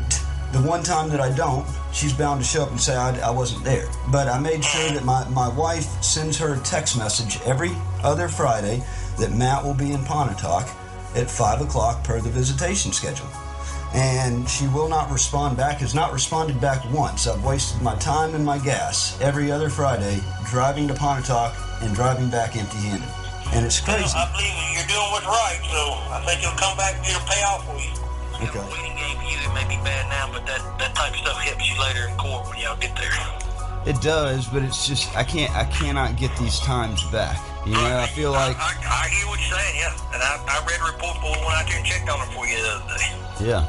What would you do, Joey, if you were in my shoes and it was your child that? You know, that's tough, man. Each person's different. It depends on what frame of mind you're in at the time. You know, I'd like to think that I would try to stay within the law and do right. But, you know, again, sometimes a waiting game doing right's hard, but the reward in the end could be best. Yeah. You may not get saved for another 3 months, but in the end, if you show the judge you're doing everything you're supposed to do and you're doing it right, you know, your reward could be that you get your daughter full time. I feel like she has no right to play the judge, jury, and execution. And I don't disagree with that at all. I don't disagree with that. Yeah, I just, you know, I feel like it doesn't show care on my behalf if I don't, you know, do everything I can to at least see my daughter and speak to her. And I think you are. You're doing everything within the law. And if nothing else, you can bring the child up here to the jail, and you can come up here and see her. Right. Child Protection Service. Yes, ma'am. I'm looking for Mercedes. She no longer works for our office, sir. She doesn't? Okay. Maybe you can assist me then. Elena is the caseworker over here in Lee County that we've worked with. My name is Matt Reardon. My ex has repeatedly made false reports. She's actually under indictment right now for filing a false rape charge in DeSoto County. And she has kept my child from me since the middle of January. Hadn't let me see her or talk to her. And Lafayette County Sheriff's Department went out there about a week ago because I wanted to see her and talk to her. And she told them that her caseworker told her that I was not to see or talk to my daughter. And Elena confirmed that to not be. She said that is absolutely false. That's not something that we would probably do. Yeah, she said she was going to try to reach out to the caseworker, which was Mercedes, and I hadn't heard anything back. I know that, you know... Mercedes has been gone from our office for over a month. Okay. So first of all, she hasn't talked to Mercedes recently, I can assure you. It would have been originally, back in probably the last week of January. My ex is invoking y'all's agency's name and saying that y'all are saying that you know, that I can't see or talk to my child. So I was hoping, you know, the case is y'all had closed out the case. It's got me stuck between a rock and a hard place because I worry about my daughter. This woman is crazy. I haven't even. Yeah, but you know. Yes, and she is in direct contempt of the judge's order, and she doesn't care. The problem is, we had a baby born on Christmas Day that spent almost 2 months at Le Bonheur. You know, it put us financially between a rock and a hard place. I understand. I just thought I'd ask you. Yeah, I had to shut my company down that I started last year because of the operating expenses increasing, and it's like, you know, I have to pay money to file. You can't get out and do diddly, I know. She made a fake allegation back in October or November of 2017 that I had touched my daughter. I would never in a million years. Well, I believe you there because she's obviously lying to you about what I can corroborate with you, that we haven't told anyone that you can't see your child. That's, you know, the only way we would do that is if you've been arrested for some type of sexual offense, and you know what I'm saying? You've been in jail for something like that. You know what I mean? Of course. So she's lying anyway. Right. Not that should surprise you based on what you're telling me. Honest to goodness, I do not know, like I say, other than having to get an attorney and take her butt back to court. Okay. Okay, tell me that child's last name again, please. It's Reardon, Reardon. And the first name was what? Lydia, Lydia. Lydia. Okay, there is no type of open case. And like I say, she's going to obviously, from the sounds of things, she's going to keep lying to you and trying to pull your chain and that kind of stuff. She's definitely in contempt. Sure. Now, is there... And that's the only two things that I can think of, sweetie. Is there anything that I can get, basically saying that it is closed out and she was never told that she's to keep the child from seeing me and talking to me? Because no, I mean, if I can give that to Joey East. No, but I mean, you can tell Joey East, he has phone numbers to my supervisor, who is Jennifer Chandler. Okay. I mean, we're not even hardly going into our office and all to be able to print anything, sir. Okay. So, I mean, he can call Jennifer if he wants to. They have access to our phone numbers. Trust me, we have to get them on-call schedules with, all of our staff, information as far as phone numbers are concerned. Okay. But, I mean, if you've got a court order there, you can just ask him, if there's somebody that will escort you to the house with that court order and let you see this child. And like I say, that may not be something that they can legally do. I don't know. Yeah. Because if not, then your only other option is to get this woman back in court. And of course, it takes a long time. That's the only other option I'm aware of. With the backed up court schedule and everything shut down. Definitely. And I'm sorry, I'm no more help than that. No, I appreciate it. When our other daughter was born back in April of 2018, she did the same type of thing, and it was like a jealousy issue. Like, I understand, sir. Well, like I said, talk to them about having that order that you have proof of visitation to say. Well, I wish you the best. Thank you so much. You're welcome. All right, bye-bye. Okay, so getting on to a new topic, and that is how the laws are applied. Are they applied equally, or is it an equal distribution of how the laws are applied in the state? And one of the things that I've really noticed that's really stood out here lately has been a real disappointment to me, is just the clear two systems of laws that are being applied. Last night I went through the Mississippi Civil and Criminal codes to look at everything around my case that I have brought forward, that I have proof of, and it's amazing to me that I printed out probably 20 different laws that have been just grossly violated. My rights have been absolutely destroyed in all of this, and the fact that people can so easily get away with the things that they get away with in intentional means by way of torts, and those are never looked at. In fact, even going to the point of intentionally doing it now because of the stand I'm taking against it, and how all of this just gets overlooked.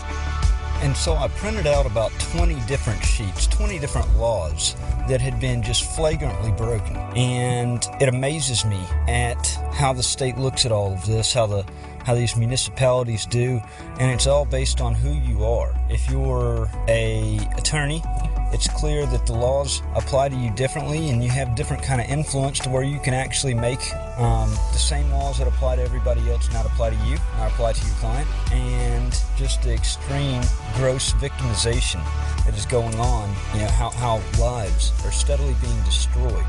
And it's like, it's no sweat off the back of these people, and it doesn't even matter how many lives get destroyed. I've always thought that Mississippi was one of the states that was going to be further behind the rest as far as corruption went, intentional fraud committed in the state. And I was wrong. I was extremely wrong. This is so disappointing. It's depressing just how far off track things as a society have gotten. For me, it takes on a whole different form because of the oath that I took when I joined the Marine Corps that not everybody took. In And so, of course, you know, especially when it's exacted in revenge upon me, I'm going to, of course, take the biggest sign of disrespect and assume the thought that and the stance that this is far beyond just an attack, and it's escalated things to using the courts in a way to where it's taking an intentional tort and further blowing it out into a full-on declaration of war on the citizens by the courts, by the corrupt system, by the deep state. Mississippi, the state that I thought was going to be the furthest behind the 8 ball when it came to deep state corruption, and everything that I have discovered, investigated, all signs lead to it actually being up there at the top. People just don't realize. People, y'all need to open your eyes. It's beyond anything criminal. When you really take a look at the big picture, you can definitely take on a much higher appreciation for the job that President Donald Trump does, and all the enormous amounts of bullshit that he has to put up with on a daily basis, dealing with the corrupt deep state machine. It's much larger, it's much darker, it's much deeper, it's much murkier than I think what most people realize. Most people do not see the intricate details and, you know, what all is really truly happening underneath the hood. And I've tried to do my best in demonstrating that through writing with the Outlaw. Enough people just are not paying attention to it. They're not seeing the things that you know, are truly going on, and unfortunately it's going to be too late when most people do. Right now, one of the big problems that I'm dealing with is a publisher by the name of the Oxford Eagle that put out an article on May 30th, 2017. In that article, Major Alan Wilburn of the Lafayette County Sheriff's Department, in fact, spoke libelously in what he knew was a completely false and untrue way of painting a narrative around everything that happened back during my witch hunt. Spoke in fact and not using the word allegedly as he knew he was supposed to use. He's been doing this long enough, speaking to the media long enough to know that you use the word allegedly. And not only was he completely wrong in what he did, and it was intentional to further divide my base of people that were behind me and to paint a picture that was not really truly the case to help divide the community even further. But there's no remorse. There's absolutely no remorse, and he further gone on the offensive with that, and I'm looking for a retraction article to be issued by the Oxford Eagle for them to press him for details for the proof, which he does not have. He will not produce, because there is none. If he doesn't have it, they have to put out a correction article, or they are liable under the Mississippi libel laws. So we're calling Olive Branch Municipal Court. I called about a week ago. I spoke with a guy named Dickie. Dickie. And Dickie read off what the final outcome was, what the argument was by the defense counsel and by the state. Here's what he had to say. Well, it's not much to say here. The argument with the counsel for the city and the defense counsel on the sentence. City argued the maximum jail time and maximum fine. Defendant argued minimum of this time was latest ongoing custody dispute.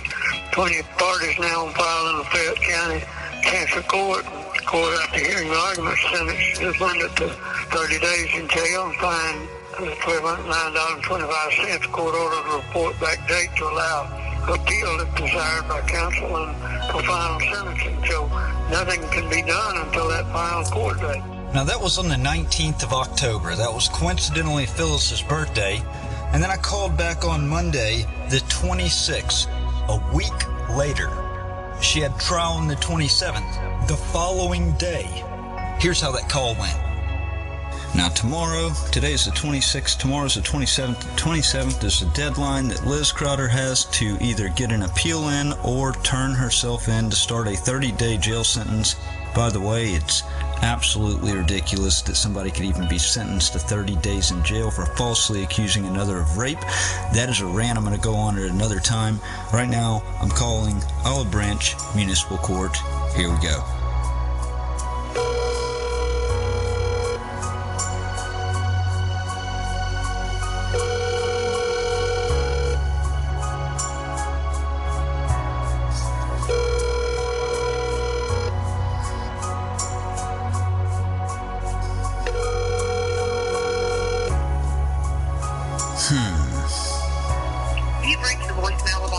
I can't say I'm surprised by this. Monday through Friday from 8 a.m. to 5 p.m.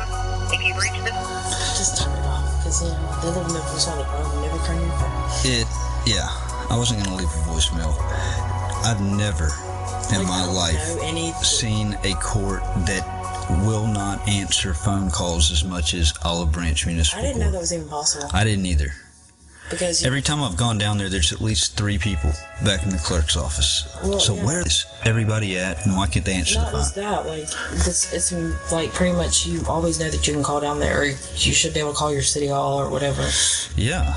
And they're always going to answer. How many other people are getting phone calls ignored by Olive Branch?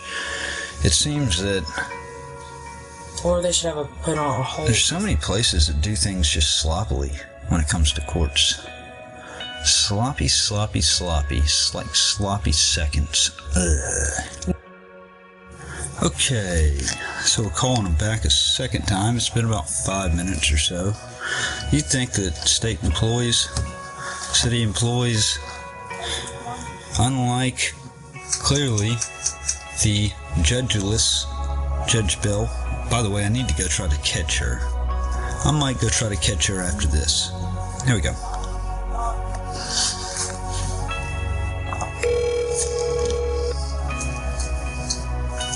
Olive Branch Court, this is Shelby.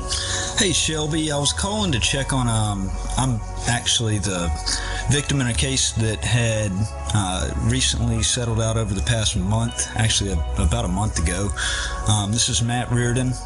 I was calling in reference to the Phyllis Crowder case. She has until tomorrow to submit an appeal or turn herself in, and I called about a week ago. Dickie told me that she had not yet filed an appeal, and I wanted to see if anything had changed, if there was an appeal on file yet. No,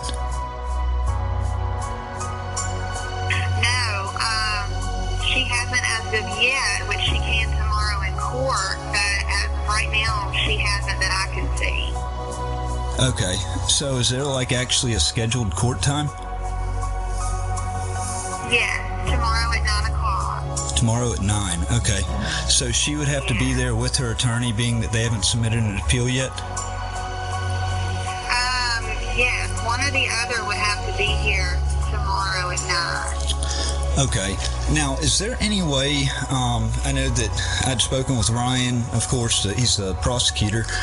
She had, I've got evidence that they have used the chancery filing in Lafayette County in order to harass and delay legal proceedings.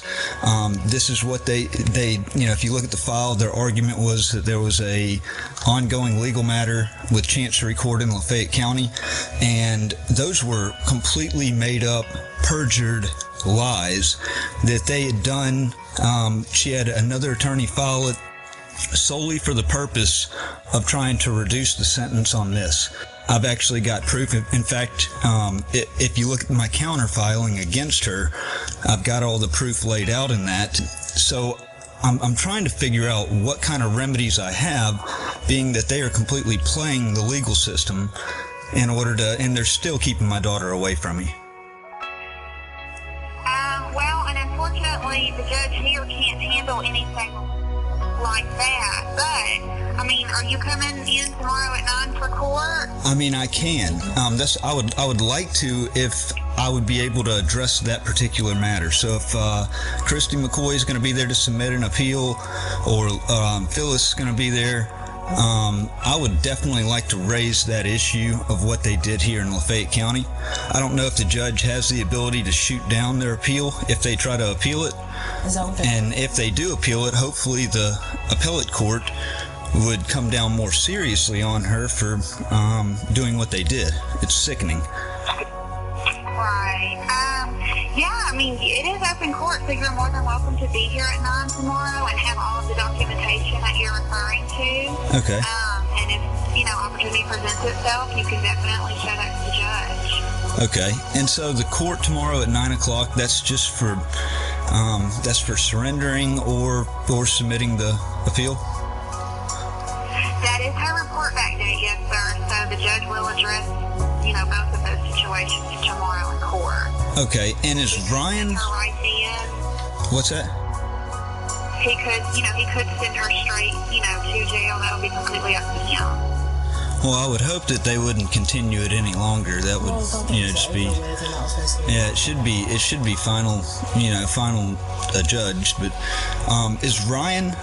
I know that the case is over as far as it's been adjudged. I know that Ryan's familiar about the tactics that they were trying and what I had brought him in the loop of.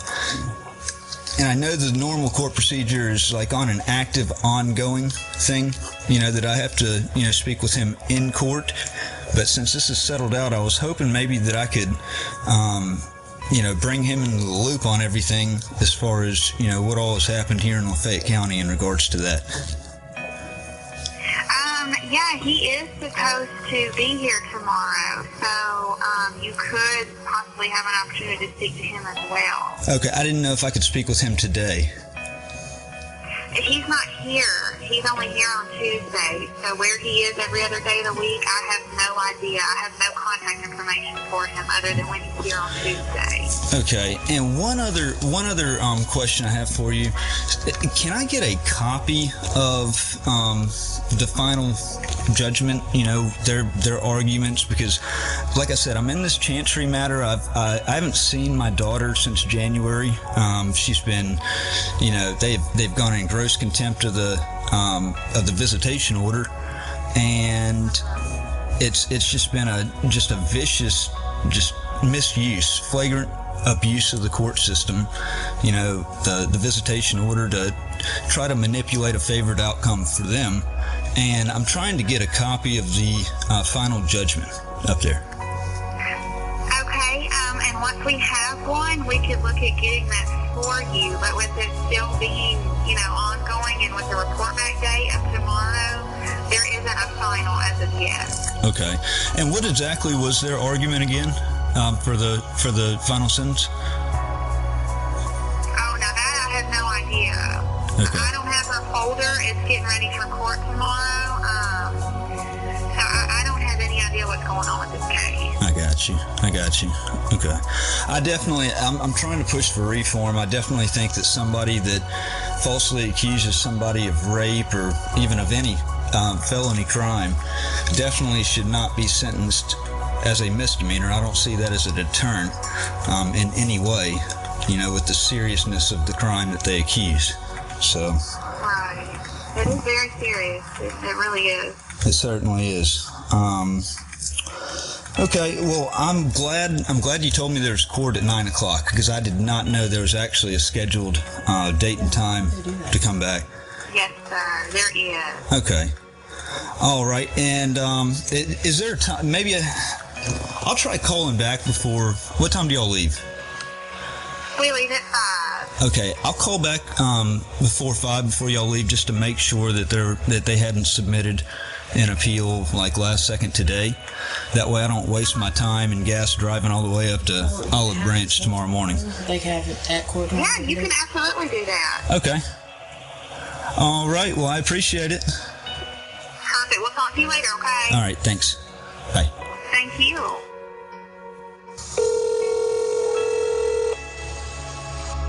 Target Clerk's office. Hey, is this Allison? Yes, it is. Hey, Allison, my name is Matt Reardon. Calling in regards to the Phyllis Crowder appeal that would have probably been submitted over the last probably 2 or 3 days to you. Okay, I don't have an appeal for Phyllis Crowder. What court was it filed in? It was municipal court in Olive Branch. It was filed last minute. She had court on Tuesday where she had to surrender or have an appeal in.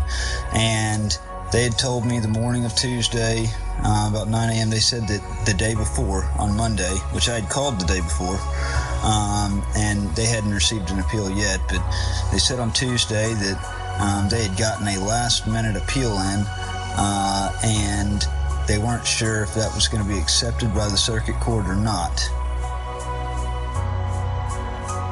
So y'all don't... Okay, so it's a municipal court appeal from Olive Branch. Yes. By the name of Phyllis Crowder. Yes, ma'am. There hasn't been anything filed in this office by that name. Interesting. So, I'm just... Okay, so they had 30 days to appeal, before it gets time barred. And Olive Branch says that the appeal was put in, so I'm trying to... This is very odd. I haven't received anything in this office regarding an appeal, and I'm the one that processed. It's a criminal matter. Yes, ma'am. I haven't received anything about an appeal, and I just processed the paperwork. So, I mean, you can check back, but I haven't received anything. Okay. The reason I was asking, in regards to appeals, would I be allowed to give a victim impact statement? Would I be able to submit a motion to quash the stay of appeal? You would have to contact an attorney or file anything pro se. I just process the paperwork. Yeah, I do my own filings. And sir, there's not. I've got to catch the other line. There's not anything I can, assist you with legally, or I just could be able to tell you if a case was open here, because we just process the paperwork when it's filed. Okay. Okay. All right. Well, I appreciate it. Bye bye.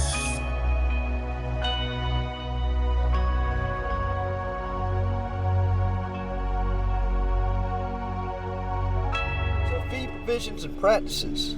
All right. It says levels or limitations on fees. Fees must be reasonably calculated to reimburse the public body for, and in no case to exceed, the actual cost of searching, reviewing, and or duplicating, and if applicable, mailing. 2561.7. An agency may not charge more than the actual cost. That was Roberts versus Mississippi Republican Party State Executive Commission. This was held to apply even when a city conducted expensive aerial photography and mapping of local areas.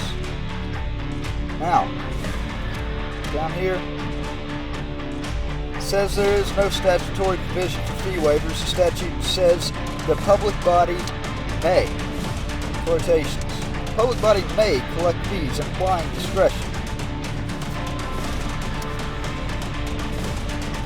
Now, have agencies imposed prohibitive fees to discourage requesters? Most agency regulations have adopted reasonable fee provisions. The Office of the State Auditor charges 10 cents per page per copy and $5 an hour after the first hour for record searches.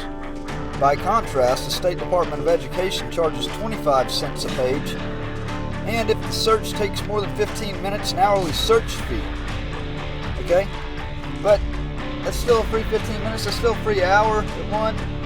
And all I'm looking for is one record that they already have in their system, they already have it printed out, because it just went to court. All they gotta do is just simply redact it if they want to redact it. I'd love to unredact the version. In fact, I'm about to file a lawsuit on this because I'm sick and tired of the Public Records Act getting gaffed off. Just flagrant disrespect and abuse to true victims that are out there in search of justice. Okay? All I'm trying to do is get my rights back, trying to keep from being falsely accused, trying to hold these true criminals accountable so that they stop. And all I'm getting is backlash and just a showing of pure negligence by state actors. Enough is enough. I'm going to call Olive Branch Police Department. And I'm going to call them right now. Let you hear.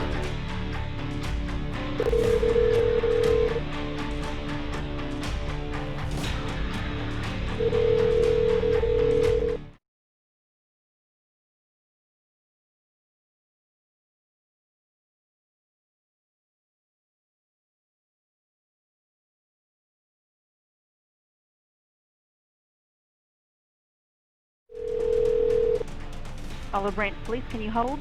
Sure.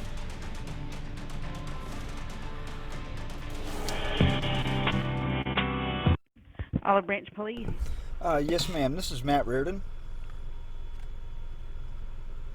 Hello. Okay. Can Yeah, I I was calling to see if you had a update on the record that I requested. It's the it's not the police report, but it's the statement given to Detective Holliday by Phyllis Crowder. I know I believe I spoke with you yesterday. You had called, and the big hang-up issue here is on the fee. I mean, for a single, like a one-page statement that Okay. I already paid for once. The person that you talked to, the person that handles that is Michelle, and she's not here today. I'm not sure where she's at on that. Would you be able to call back in the morning and talk to her?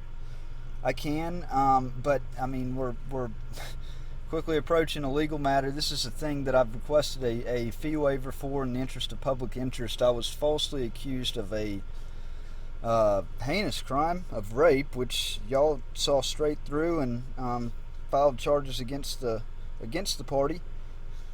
She was only given 30 days in jail, and they're appealing that, but I'm in a chancery matter with her, and per the Mississippi Public Records Act, it calls for 7 days for production, and that's if there's a policy posted. If there's no policy that's actually posted, it's actually 24 hours.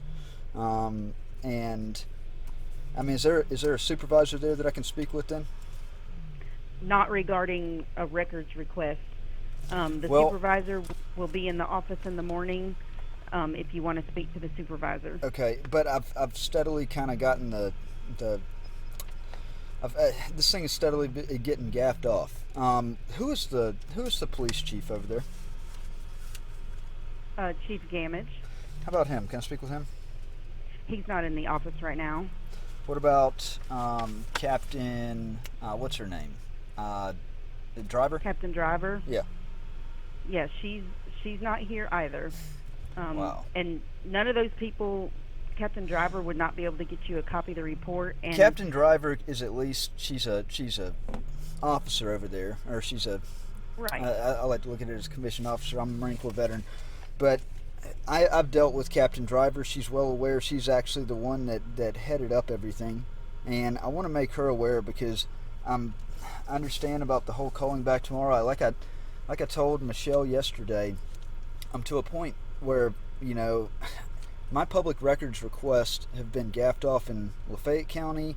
Now I'm getting the runaround over there, and I'm to the point where I'm about to have to start filing lawsuits in order to get compliance on this. I've got everything quoted out here in the Public Records Act, and I mean, surely there's got to be some higher up over there that can at least speak to me, understand my concern, because the last thing I need is to get any kind of more delaying when I was told that she was going to check into that yesterday and get back with me, which I didn't get anything. Hold on one second. I'm checking to see if there's anybody here that can talk to you. Just 1 second, okay? Okay.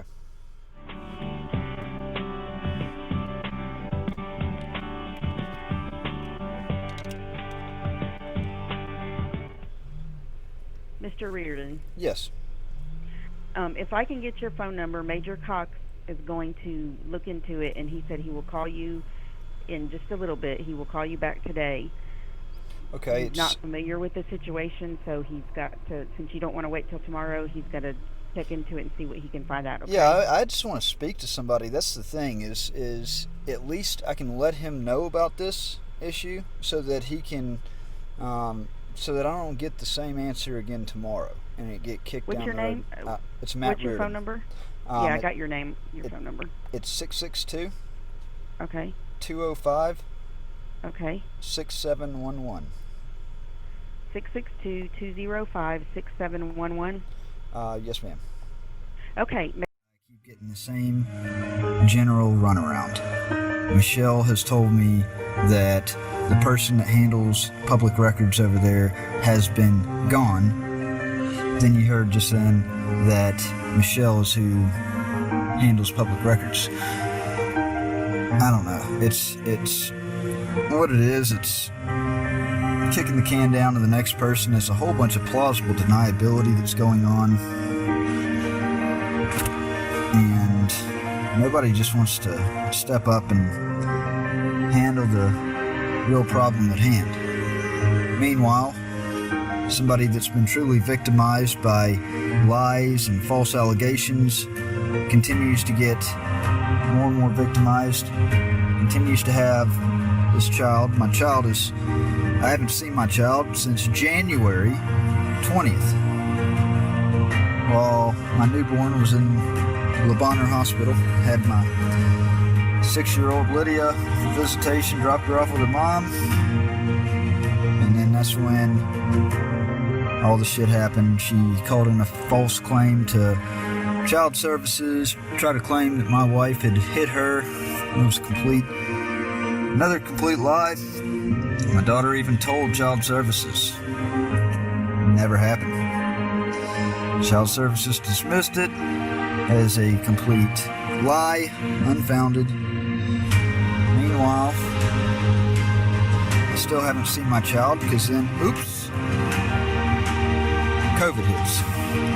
Court shut down. She starts invoking child services name into her lies to say that they advised not to let me see my child. Meanwhile, $600 a month in child support's paid out to her. Scandalous, scandalous, scandalous. Every single letter of the word monstrous applies when it comes to this. I've got some stories for you. These stories, it's an ongoing building block into 3 different books that I'm working on. One of them is about writing with the Outlaw. My adventures in being politically charged, politically framed, having all the evidence of government involvement, deep state involvement, a bunch of corrupt attorneys, even the courts. The second one's going to be about all the shenanigans with Phyllis Liz Crowder, my ex, mother of my child. The false, just the insanity that encompasses that. All the frivolous, false claims, and I'd stand against it. Even when it came to having to represent myself, because I couldn't find an attorney to help me. Meanwhile, she's got attorneys bending over backwards to help defend her lies. I'm pretty sure on a third, and that'll be the more familial aspect about how my family turned their back on me, especially at a time that I needed them the most, especially in seeing the undeniable proof, seeing me steadily drowning more and more, sinking in quicksand, and yet it's one thing not to contribute and help out. It's another thing to actually completely turn your back on somebody that is struggling with the particular things that I've run into with all the adversity, the biggest challenges of my life, having to be one man going up against a ridiculously corrupt system that continues to break laws, that continues to carry their witch hunt on. I need a prayer.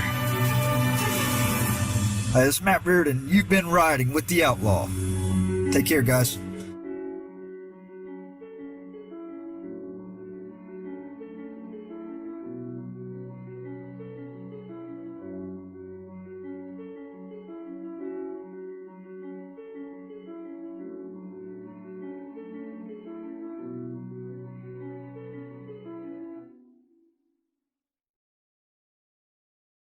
Just come on by and pick it up whenever you get ready. Okay, yeah, the issue yesterday was that she was wanting me to pay for it a second time. And okay, well, I live an hour away. Can you email it to me? What is that email address? It's Matt, M-A-T-T, at mattreardon.com. My name is my email address. matt@mattreardon.com. Yes, sir. All lowercase. Yes, sir. And also, Major Cox, did anybody check into? Well, I spoke with it was some major that called to follow up on the complaint that I had made on Captain Glass. I think it was. Captain Glass or Captain Driver? That would have been me. No, not Captain Driver. Captain Driver, I know her well. She was the supervisor over the investigation that led to the charges being filed on my ex. But Captain Glass, I'm still just so confused about that. I don't know what's going on really with municipal court with the appeal. First of all, I'm trying to get the laws changed as far as whenever somebody falsely accuses another of a felony crime, especially a heinous felony crime. It's not a deterrent to charge them with a misdemeanor at all. It's a slap on the wrist. But I had called down there the day before to ask some questions about if they had turned in an appeal and how to get a copy of the what was the judge there at the trial court. I know that they're sending it on appeal to the circuit court, but that's a totally different issue. I was wanting what was the judge on the trial court. They told me to come up there the next morning, which was Tuesday, and I was supposed to speak with Ryan, the prosecutor. That's the one that I've dealt with in this case, and this female prosecutor came out. I didn't know exactly. I had never seen her before. She came out like she was on a mission. I was treated like I was a criminal, even though I was a victim in this. Captain Glass came in with her, as well as the other officer, and they said, "Sit down in that chair." And that kind of blew me back a little bit because I was thinking, okay, is this guy just joking or what? And tension, quickly escalated with the way that that I felt that I was being treated in the matter. And I told the prosecutor I didn't want to talk to her anymore because I felt like, honestly, I felt like she was part of the problem. She clearly didn't have any, sympathy for the situation and treated me in a way that made me feel threatened. And he left with her, and he ended up coming back in when I was speaking with one of the clerks. I was actually writing down the criminal code that they have listed in there about, filing false information with the court. And he said, "What's the problem?"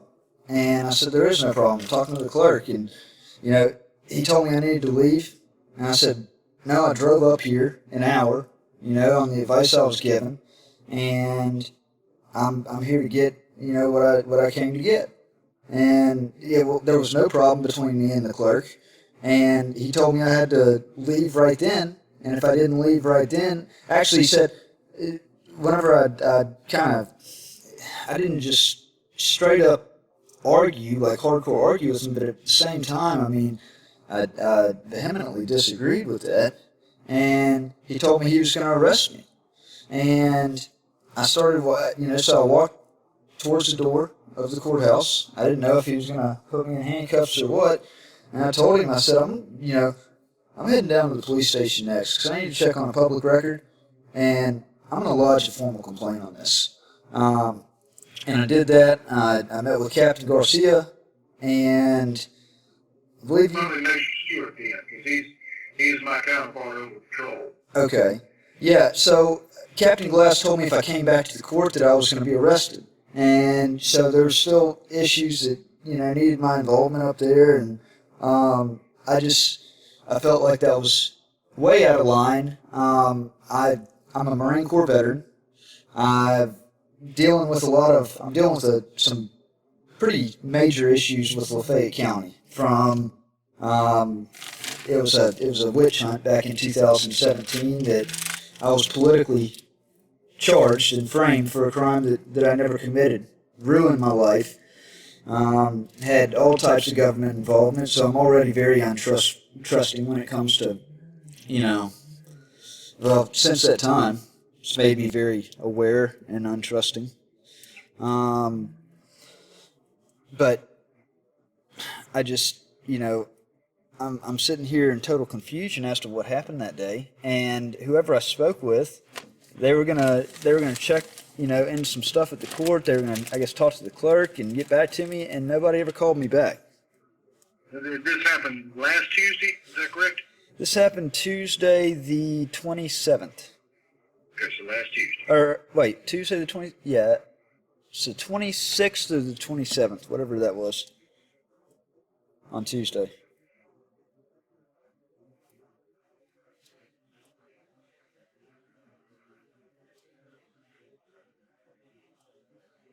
Yeah, last Tuesday, Yes, sir. Yes, sir. I'm just making some notes here, I'm sorry. Okay.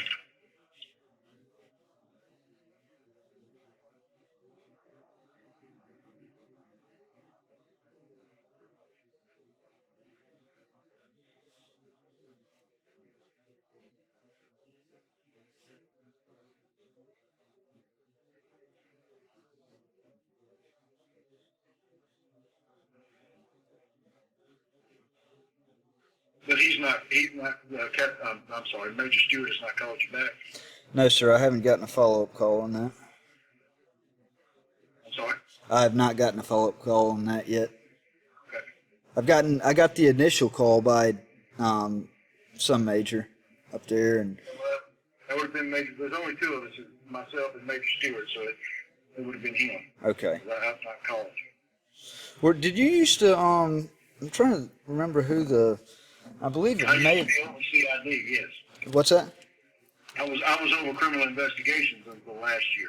Yeah, so whenever I guess it was Corporal at the time, Holiday or Holloway was there, and I know I'd met with some officer. I couldn't remember if that was you or if that was somebody else or what.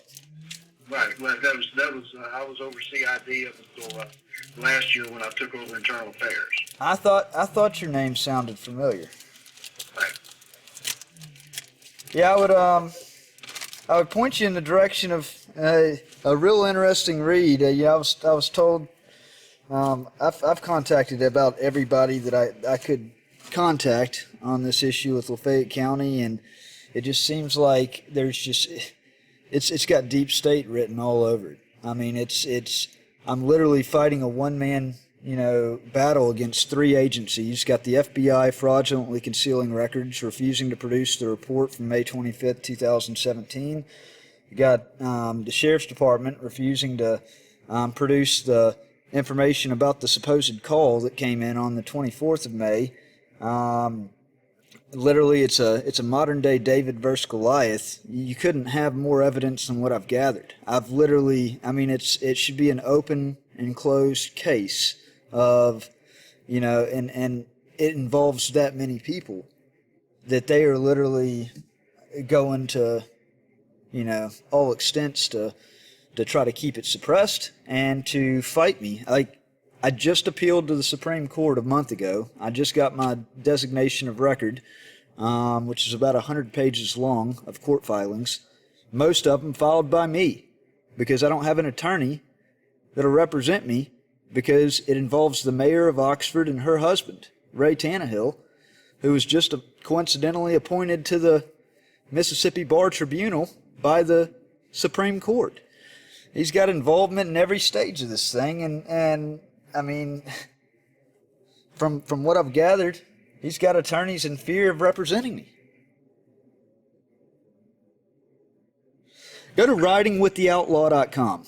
They banished me from Oxford and Lafayette County for 5 years for the term of my probation. They made me sign a covenant to not sue Lafayette County, the Sheriff's Department, the City of Oxford, the elected officials, and the employees of the city and the county. Which, I don't know how that has anything to do with that case, unless it is exactly what I've said since the beginning. Well, as far as the other, I'll speak with Major Stewart and let him know that I've spoken with you, and I will have them get this copy of this report. Okay. Now, is this a correct address for you? Also, 117 County Road 401, Oxford, Mississippi 38655. Wait, say that again? 117 County Road 401. Yeah, that works. Yes, sir. Okay. We may have to mail it to you. I don't know if they'll be able to send it electronically due to it being a. Well, I know that they said that they could transmit it to me via email, and I know the Public Records Act allows for it. I mean, is it? I'm not saying you're not going to get it. We're going to get it to you one way or the other. I'm not familiar with sending it. Personally, familiar with sending it via email. Yes, sir. Some things we're not allowed to send emails, such as NCIC reports and things like that. They have to be sent as a document. So I understand. Okay. Email. Whichever way we can send it to you, I'll make sure it gets sent to you. Yes, sir, because I've got an ongoing chancery case. I have not seen my daughter since January 20th, my 6-year-old. Her mother's the one that falsely accused me of rape.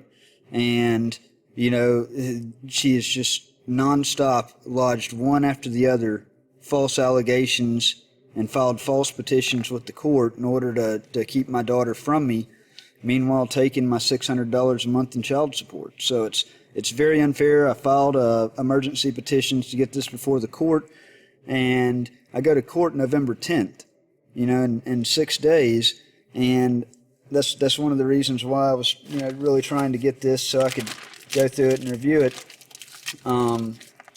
But yeah, I wanted to, preferably I would love to get it emailed to me as soon as possible.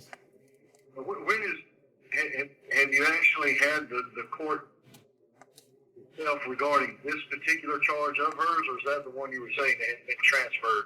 Yes, sir. That's the one that I said had been transferred, and that right there just it makes no sense. They pled nolo contendo or contendere, and then turned around and appealed it. So it's, I don't know what's, you know, the craziest thing there. And one of the things I was trying to address with the court is her attorney, Christy McCoy, she gets state funds, she gets grant money to represent victims, and she's representing Phyllis in this. She's gotten the proof of Phyllis admitting that it was a conspired upon plot between her and her husband, making it criminal conspiracy. And, you know, they pled nolo to it. They used a false filing in Chancery Court to try to pad it and reduce the sentence, and then turned right around and filed an appeal on that just to further drag it out and further, you know, victimize it. It makes me feel further victimized in the whole situation, especially being that my daughter is still being held from me. So I feel like there's a misappropriation of state funds. There's you know, she's fraudulently benefiting from, you know, the grant money being issued to represent victims when she's representing somebody that's creating victims. It certainly is. Certainly is something I've not come into contact before in my 20-year career. I'm sure. I'm telling you, like, I don't think I could ever imagine seeing something like this in a movie. Like, I used to read a lot of John Grisham books, and, you know, this is definitely something that is worthy of a John Grisham book, that's for sure. I'm working on 3 books, actually, but, I mean, it's the level of involvement here. I mean, I'm worried for my family because of how many people are involved in this, but, you know, it's unlike anything. It's like a nightmare I can't wake up from. I feel like I'm steadily sinking in quicksand, and nobody's there to help pull me out. Well, I'm going to get this to you today as quickly as I can. Yes, sir. You'll have that. And as far as the other issue that you expressed with Captain Glass, I will speak with Major Stewart and just let him know that I talked with you today and that you were. So in the Chancery Court of Lafayette County, Mississippi, Matthew Oliver Reardon versus Phyllis Marie Crowder Kester. Emergency petition for citation of contempt and modification of child custody and child support agreement and other relief. Comes now the petitioner, Matthew Oliver Reardon, files his emergency complaint of contempt and petition for modification of custody against the defendant, Phyllis Crowder Kester. In support thereof, your petitioner would respectfully show unto the court the following. This court has personal and subject matter jurisdiction in the matter. 2. That the defendant, Phyllis Crowder Kester, is an adult resident citizen of Lafayette County, may be served with process at her residence in Lafayette County, Mississippi, or wherever she may be found. That on August, this court entered an agreed order of modification regarding child visitation, a true and correct copy of which is attached hereto as Exhibit A. That the defendant abruptly ceased communication between the plaintiff and his child for approximately 2 weeks, beginning on Christmas Day of 2019 when plaintiff's third child was born at the Tupelo Women's Hospital, breaching the agreement established by this court through intentionally preventing communication between the plaintiff and his minor child. It is of the plaintiff's impression that the defendant's jealousy of a new sibling being born was the willful cause of this contumacious action due to the defendant demonstrating the same harmful choices and malicious behavior in May of 2018 after the plaintiff's second child was born on April 30th. Plaintiff would further show that the conduct of the defendant as well as the defendant's attorneys have far surpassed self-assuming the role of judge, jury, and executioner, and that the malicious, frivolous, and false claims that have been asserted by the defendant and her attorney have met and exceeded the threshold required for slander, defamation of character, abuse of process, and malicious prosecution. The plaintiff would demonstrate to this court that by admission on a recorded phone call on this date, the defendant admitted to conspiring with her present husband in an obnoxious attempt to falsely accuse the plaintiff of raping her on November 28, 2018.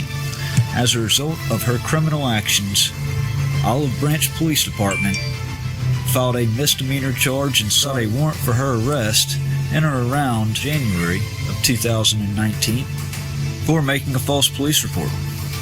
As such, it's the intention of the petitioner to bring separate tort causes of action, seeking remedies to the damages inflicted in the appropriate courts for relief from such actions. Evidence of defendant admitting to such conspiracy with her husband is attached hereto as Exhibit B.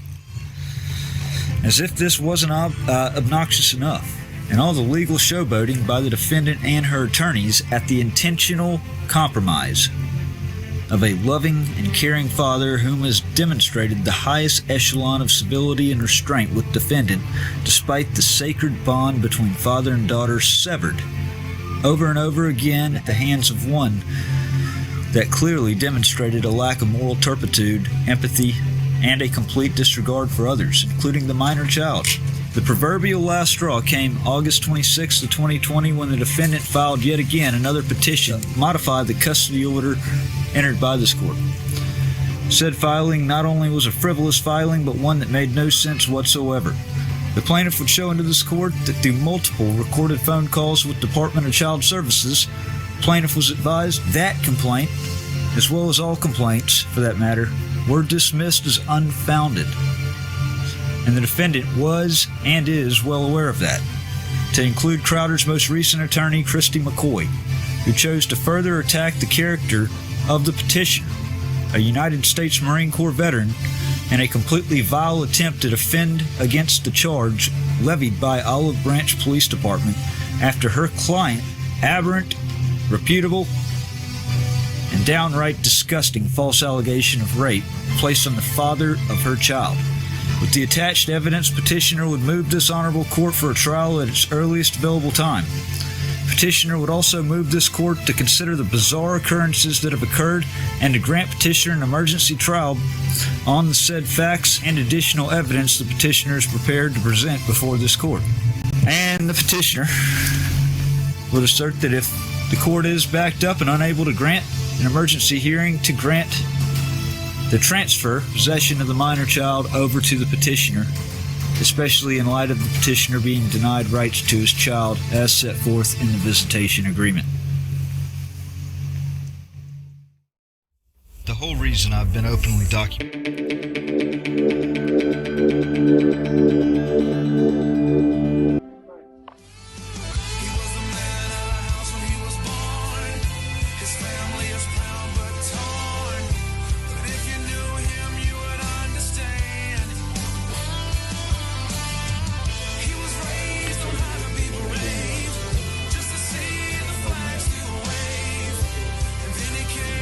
Mr. Mayor, I want to speak out on the state flag, like I said.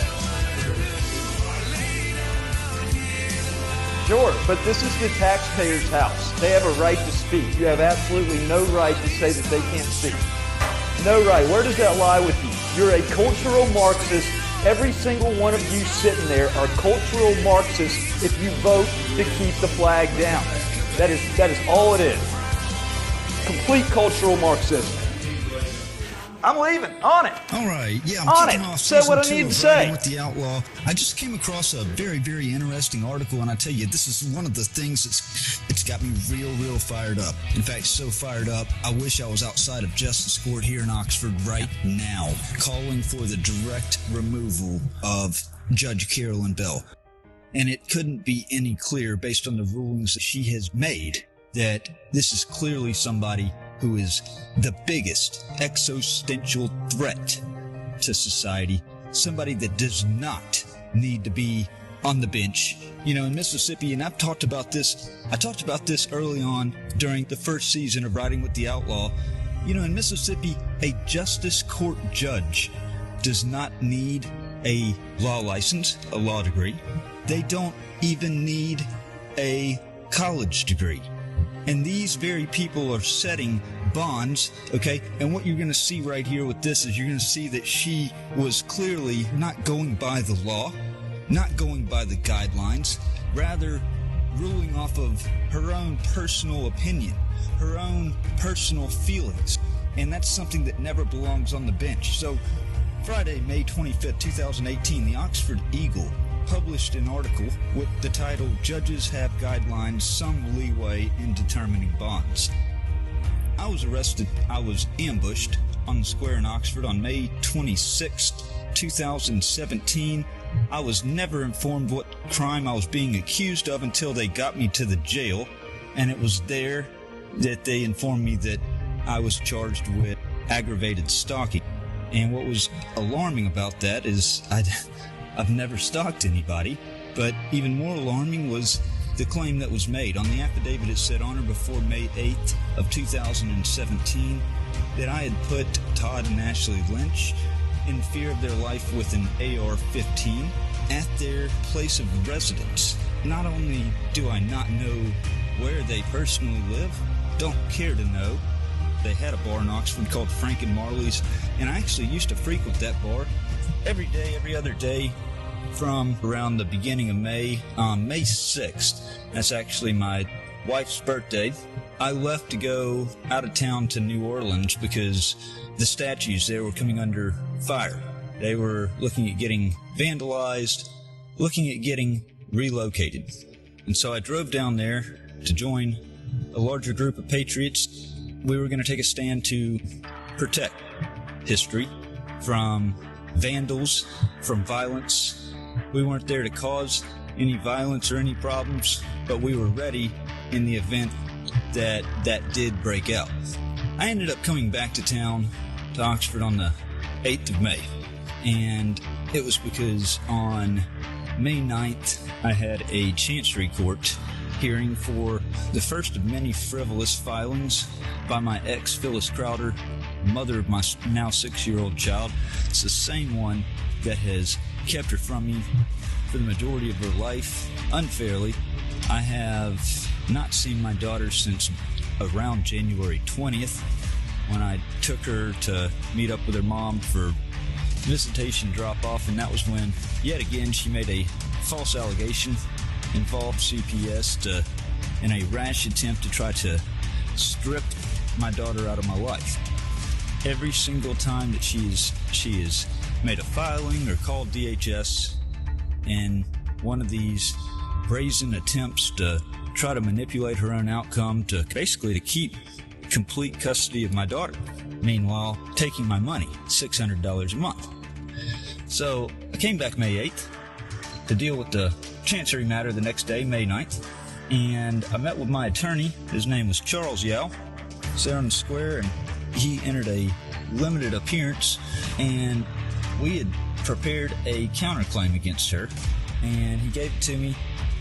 He gave it to me for the purpose of putting it in the mailbox, and I decided I was going to go and serve her attorney, Mona Pittman, because it was the claims they had made were that far out there. And you know what? Both of them just really pissed me off, and I really wanted to go and serve the attorney.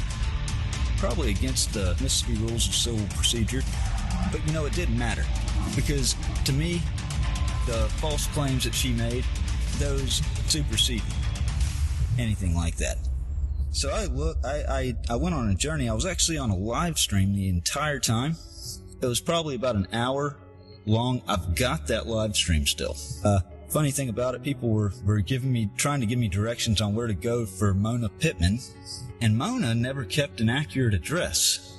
Everything online, it was inaccurate. Come to find out, after a drawn-out long wild goose chase, Mona Pittman coincidentally worked out of the same building as Ray Tannehill on North Lamar, actually in the basement level. So to get there, you just go behind Ray's building, go down that little, it's a little drive ramp, and sure enough, right there in the back was Mona Pittman, her office. And I parked and I got out, walked into the office, and by then she had been tipped off that I was looking for her to serve her this counterclaim. And I walked into her office on the live stream. She walked out of her little cubicle area or whatever, her little corner office, and I said, "Are you Mona?" And she said, "You're not welcome here." And I gave her the papers. I said, "You've been served." And she told me that I couldn't serve her that way, and I said, "Well, you just got served on a live stream." And she waved at the camera and said, "Hey, everybody." And I turned around and I walked out, and that video, I've got it on several things with Riding with the Outlaw. Glad I got that video. Well, so, long story short, okay, there was no way I could have committed this crime, because they accused me of, on or before May 8th, putting Todd and Ashley Lynch in fear of their life with the AR-15. I didn't purchase the gun until May 20th. Have a bill of sale to prove it. Okay? And that's right there where, it should have ended right there. But it didn't. And they held me in jail. They picked me up May 26th, so I was there May 26th. That was my mother-in-law's birthday, by the way. They picked a just nasty day to pull the shenanigans that they pulled. In fact, I was actually set to meet who would become my future mother-in-law that evening for dinner. Unfortunately, I never did make it to dinner time, because it was probably 3-4 o'clock that I was ambushed on the square. Well, so I'm in jail night of the 26th, the 27th, the 28th, the 29th, and then on the 30th, I'm taken out of my cell and brought to Justice Court for a bond hearing. Now keep in mind, Judge Mickey Avent was the judge who had signed, I want to say he was the judge that signed the arrest warrant. And Mickey Avent never I know Mickey Avent. So he clearly had to have been influenced on this, because I don't see Mickey Avent making that kind of corrupt call on his own without some type of pressure being applied. Mickey Avent signed the arrest warrant, but he wasn't the judge for the hearing. See, I was hoping, because I knew Mickey, I was hoping the same judge would be the judge for the Justice Court for the bond hearing. Well, I'm in there in Justice Court. I'm wearing an orange jumpsuit, shackled at the wrist, the waist, and the ankles. And I'm there I'm brought over there with 3 deputies. And one of them, Caleb East, steps out of the courtroom, and about 10 minutes go by. He walks back in with Judge Bell. Judge Carolyn Bell. She's a black Democrat, and what I will find out later, of course, after all this is all over and done with, is just the complete inconsistencies of her ruling and how they go based off of personal feelings. And there have even been plenty of examples of her ruling based on skin color, political affiliation. Just, these types of people never need to be on the bench. I mean, that is the biggest threat that we have to our nation, as far as, you know, from a legal perspective, is who do we have on the courts? Are they making rules based on the law, based on the Constitution as they are written, as they're already on the books? Or are they making rules based on personal opinion, influence, and sway? Because no judge should ever simply just go off of their opinion. They need to rule equivocally across the board based on the law. I would say the same thing even if it was a judge that was, you know, in favor, politically on the same side. They need to toss politics to the side. They need to judge equally across the bench. And if they don't, they need to be tossed. There's no room in our society for judges that are not going directly by the book. A position of judge needs to be held to the highest echelon and the highest level. Alright, this article by the Oxford Eagle, it was published by Alyssa Schnug. I actually have an interview with her where I sat down. It was a day or two after my arrest, May 1st, on the square in Oxford, where I was arrested for the first time. It was the first unlawful arrest by the county, by Deputy Timmy Pruitt. And I will say this, by the time I get to the end of everything with riding with the Outlaw, not only is there going to be, you know, proof beyond all reasonable doubt, but even further, I think it's going to go to prove that these people have been complete obstructionists, that the level of crime here has risen to a level of organized crime, that there is so much involvement, so much influence, that if they truly are immune from punishment, if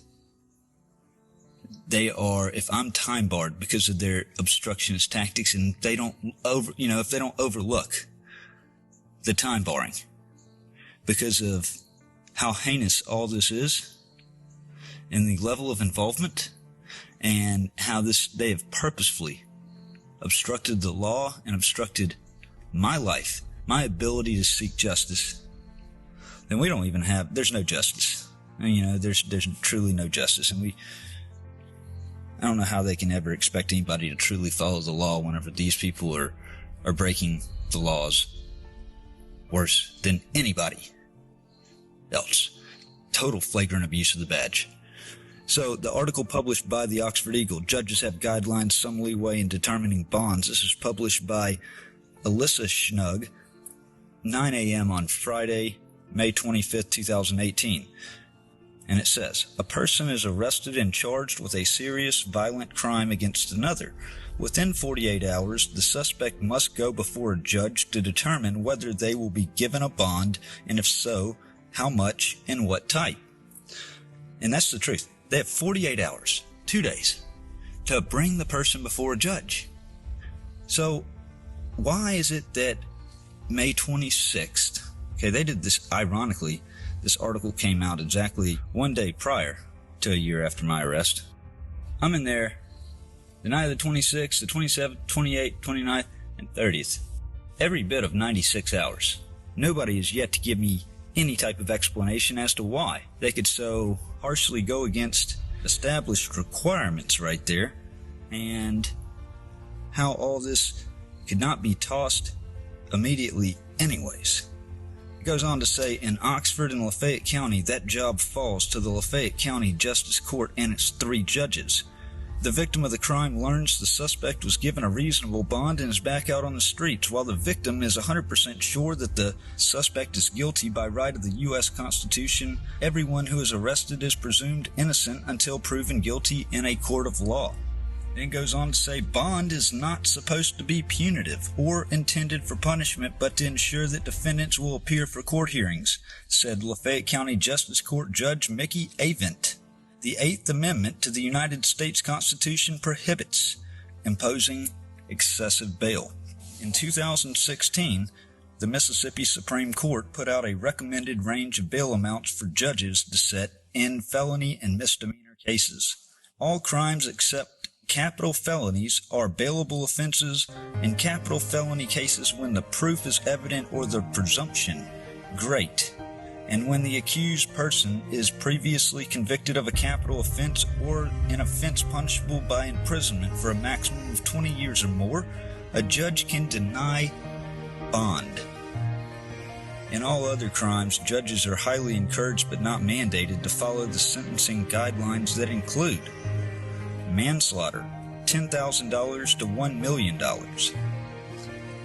drug distribution and trafficking, $5,000 to $1 million. All other non-capital felonies, punishable by a maximum of 20 years or more, which would a lot of times be murder or something really truly serious. Minimum $20,000 to a maximum $250,000. Punishable by a maximum 10 years to 20 years, $10,000 to $100,000. Punishable by a maximum of up to 10 years, $5,000 to $50,000. And then it goes and says that misdemeanor bonds range from $50,000 to $2,000. So I found out that my charge, whenever I was arrested, brought in on the 26th, my charge was aggravated stalking, alleging on or before May 8th I put Todd and Ashley Lynch in fear of their life with an AR-15. However, I didn't purchase a gun until 12 days later, which I was trying to assert in front of the judge. At the bail hearing, she would not let me speak. Kept telling me that I had the right to remain silent. I had just gotten back into town on the 8th from New Orleans. Had no problem with the Lynches whatsoever, because Ashley Lynch didn't even throw out my chicken wings until, I think it was May 19th, May 18th or May 19th. Up until then, I was frequenting their bar to drink as a customer. Now, the crime of aggravated stalking is punishable by up to a $5,000 fine and not more than 3 years incarceration. So, looking at this chart, punishable by maximum up to 10 years should have been a $5,000 to $50,000 bond. I was given a $150,000 bond. That was reported on by the Oxford Eagle when they had first published the article. You know that $150,000 that I had to have collateral for all that.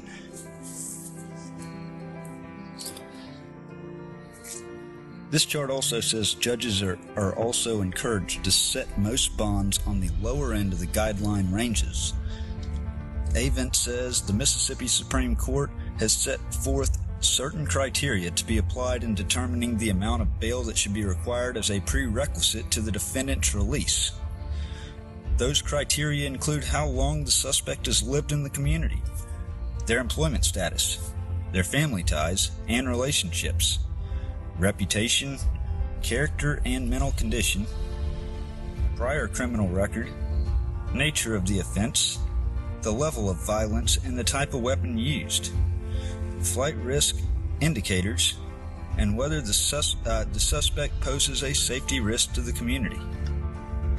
Now, just some facts on everything. Marine Corps veteran, okay, patriot. I made it very clear that in all my videos that I would never put anybody in fear of their life. I would never bring harm to anybody that, unless they had ill intent on, causing harm to myself or my family, like serious bodily harm or death, or to anybody, any innocent citizen. That's when I would engage. I never threatened anybody, never threatened physical harm on anybody, and it's not the type of person that I am. Although the county has done their best to try to bring that side of me out through destroying my life and everything they've done to me in 2017 up to now. I have lost all economic opportunity. I have lost 3 houses to eviction. And since that time, I've added 2 little girls to my family, technically 3. My wife, she had a 6-year-old with another relationship, best friends with my daughter, hadn't seen her for 9 months now. And then had a little girl that was born April 30th, 2018, and then had another one born Christmas Day of 2019. And both of those instances sparked jealousy with the ex, which is my assumption as to why each time she has refused me access to my child. But I just don't understand how, I don't understand how this thing has not gotten tossed a long time ago. I guess I can only imagine that these people are putting up the biggest fight known to man, because every single one of my constitutional rights basically have been destroyed. And not only just by accident, but by pure malice, by intentional hands. I've been accused of crimes that I did not nor could not have committed. My ex has taken and run with false accusation after false accusation, has played the court constantly since 2017. Her and her attorney had filed frivolous claims seeking a restraining order when I never was even trying to go onto her property anyways. I wanted to be left the hell alone to live my life. I just wanted to be a father to my daughter. But come to find out, they had filed all these just ridiculous police reports. Got 18 police reports filed over the last 5 years. I wouldn't have even known about any of them unless I would have done a public record request, which I did. And it was also through the public record request that I found out that Deputy Jared Bundren received a call on May 24, 2017, which is what sparked all this in the first place. This is what he used to find, I guess, enough information to go to a judge and get a warrant. But they would not elaborate on the call, and I've been asking for that call since then. And it has been fraudulent concealment. These people have not cared, have not shown the slightest bit of remorse, have not given me the opportunity to even present my evidence. They've denied me every opportunity for a evidentiary hearing. I have proven more and more fraud coming out of circuit court, fraudulently changing records. All I've tried to do this entire time is to get my life back, is to prove that I was innocent. I was never given the chance to have a fair trial. I pled out after 6 weeks, told that if I didn't take this plea, I was going to get railroaded with all these additional charges. The attorney told me that. Said that I needed to get out of town on a banishment, surrender my guns, or else they were going to throw the book at me, send me to Parchman on something else they would charge me with. And I fled out. I sold my soul to the devil that day. Something that I've regretted and will have to live with for the rest of my life, unless I get this overturned. And I am unwilling to back down. I pledged a lifelong oath to our country back in 2007, 10 years prior, to protect and defend it, to uphold and defend our Constitution from all enemies, foreign and domestic. And this was just an all-out domestic assault on me, my rights, my family, and they have done everything they can in their power to keep it destroyed and to continue their lies. They have used influence to try to pressure me to back down. And I'm sorry. Right is right, wrong is wrong. You have to take a stand against the evils in society. And even if there are certain ways that I'm doing this wrong, with riding with the Outlaw, I'll say this: that if I'm wrong in the approach, I'm certain of my wrongness. Always. Well, some things, and very major things, that I strongly believe to be an enormous threat to our society. Not the fabricated threat that this county wants to conjure up to any extent.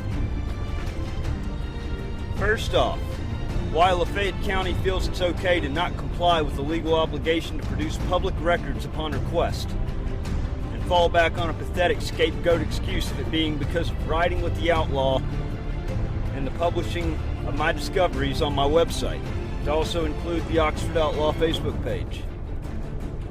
Let me say this: it doesn't matter what I do with it.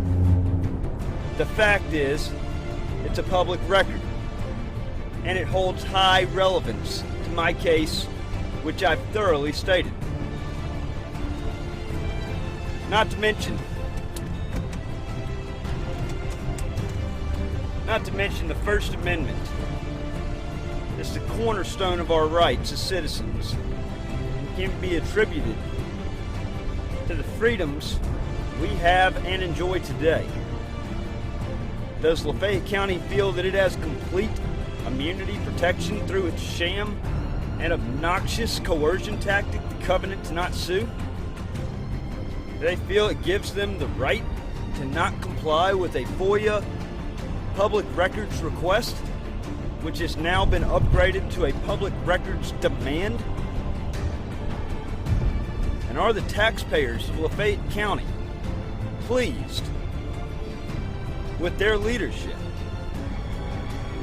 that their tax dollars are going to undoubtedly be used fighting a legal battle that the county itself is deciding to open up through not complying, which undoubtedly will result in the information that was requested multiple times being court-ordered by a judge on a subpoena. What is it, or who is it, that they're trying to hide and shield from the public in this information that I'm requesting? Why is it that the FBI thinks they're high and mighty to the point of completely ignoring a FOIA request as well? For an investigative report called a 302, and won't even assign it a request number despite it being over a week past its allotted time to be produced, even with an expedite request put on it due to the statute of limitations expiring just 2.5 weeks from now. Maybe it's because something happened to my 302, which goes to proving my innocence beyond a shadow's doubt, beyond all reasonable doubt, as I've been led to believe on 2 different calls they were unable to find it in their electronic database. The ironic thing is that they'd never lose a document such as that if it were something that would bar someone from being able to purchase a gun. When it comes to that, their database is completely intact. But it's all about a political agenda. If it points out flaws and negligence, or if it shows wrongdoing, they clearly deny and obstruct. The same 2 working tactics deployed by the Democrats for the better part of a century that will likely never cease to exist. Why has the U.S. Attorney's Office ignored every call and voicemail left over the last 5 to 6 weeks in regards to an absolutely sickening quid pro quo public corruption scandal, where my civil rights were absolutely slaughtered on a completely fake and bogus framed charge that the FBI just sat by doing nothing, despite holding proof of my innocence? Furthermore, why hasn't the United States Department of Justice stepped in to intervene for accountability and responsibility purposes? Especially when all this is going on and every agency tasked with preventing public corruption seems to be directly playing a part in it by turning a blind eye and trying to sweep it and even evidence under the table. It's outrageous. When I started on my discovery for this case, I felt that the system was weighted, clearly with some corruption. Over the past couple of months, I've witnessed a system that is far beyond that which I originally thought. It is clear to me now that our legal system, that I thought was just weighted, is in fact off tilt, on its side, and quickly spiraling out of control. Society as we knew it is quickly fading away, and our fundamental rights, values, and freedoms that both protected us and separated us from the rest of the world have eroded away. Okay, this is Matt Reardon. I am live right now outside of Justice Court in Oxford, Mississippi. It's live on Election Day for the presidential election, and there have been some long-awaited questions that I've needed to ask the judgeless Carolyn Bill, and that's what I have every intention of going to get right now.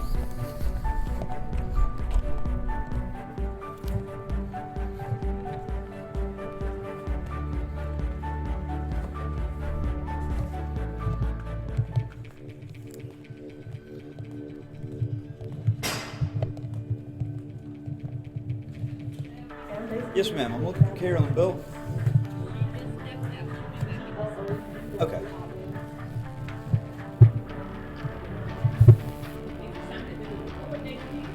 Yeah, I need to ask her some questions.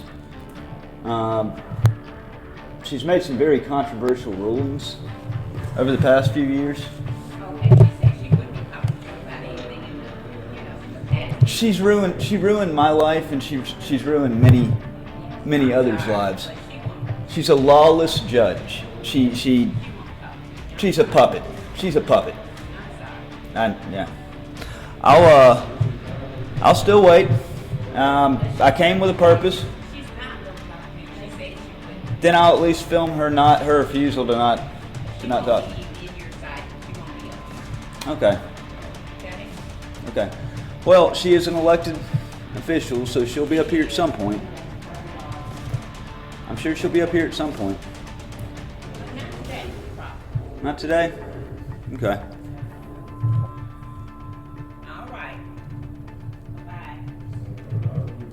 I would stay up here if I didn't just really, really value my time. I'm doing a special interest piece on Judge Carolyn Bell. I'll just drop a copy of it by here, since she clearly won't even talk to me about her lawless decisions. No way does she need to be a judge. Yeah, I know. She's a coward. But, she has that right. Unfortunately, she didn't afford me, right? So I'll just drop the special interest piece off over here, DVD, and let her watch it that way. Thank you. That's fine. What an atrocity. You got a judge that clearly does not follow by the Constitution. She can remind people that they have the right to remain silent, and she has the right to remain silent. But it seems to me that that's the only constitutional right that puppet Judge Carolyn Bell knows. She's destroyed countless lives and needs to be thrown from the bench.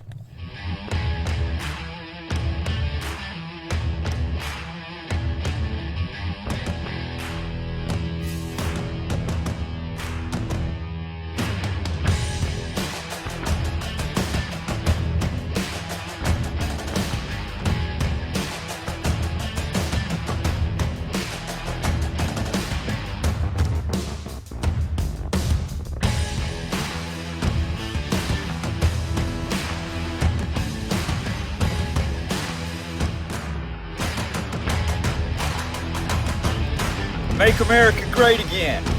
Trump's pulling the plug on the Washington swamp in 2021.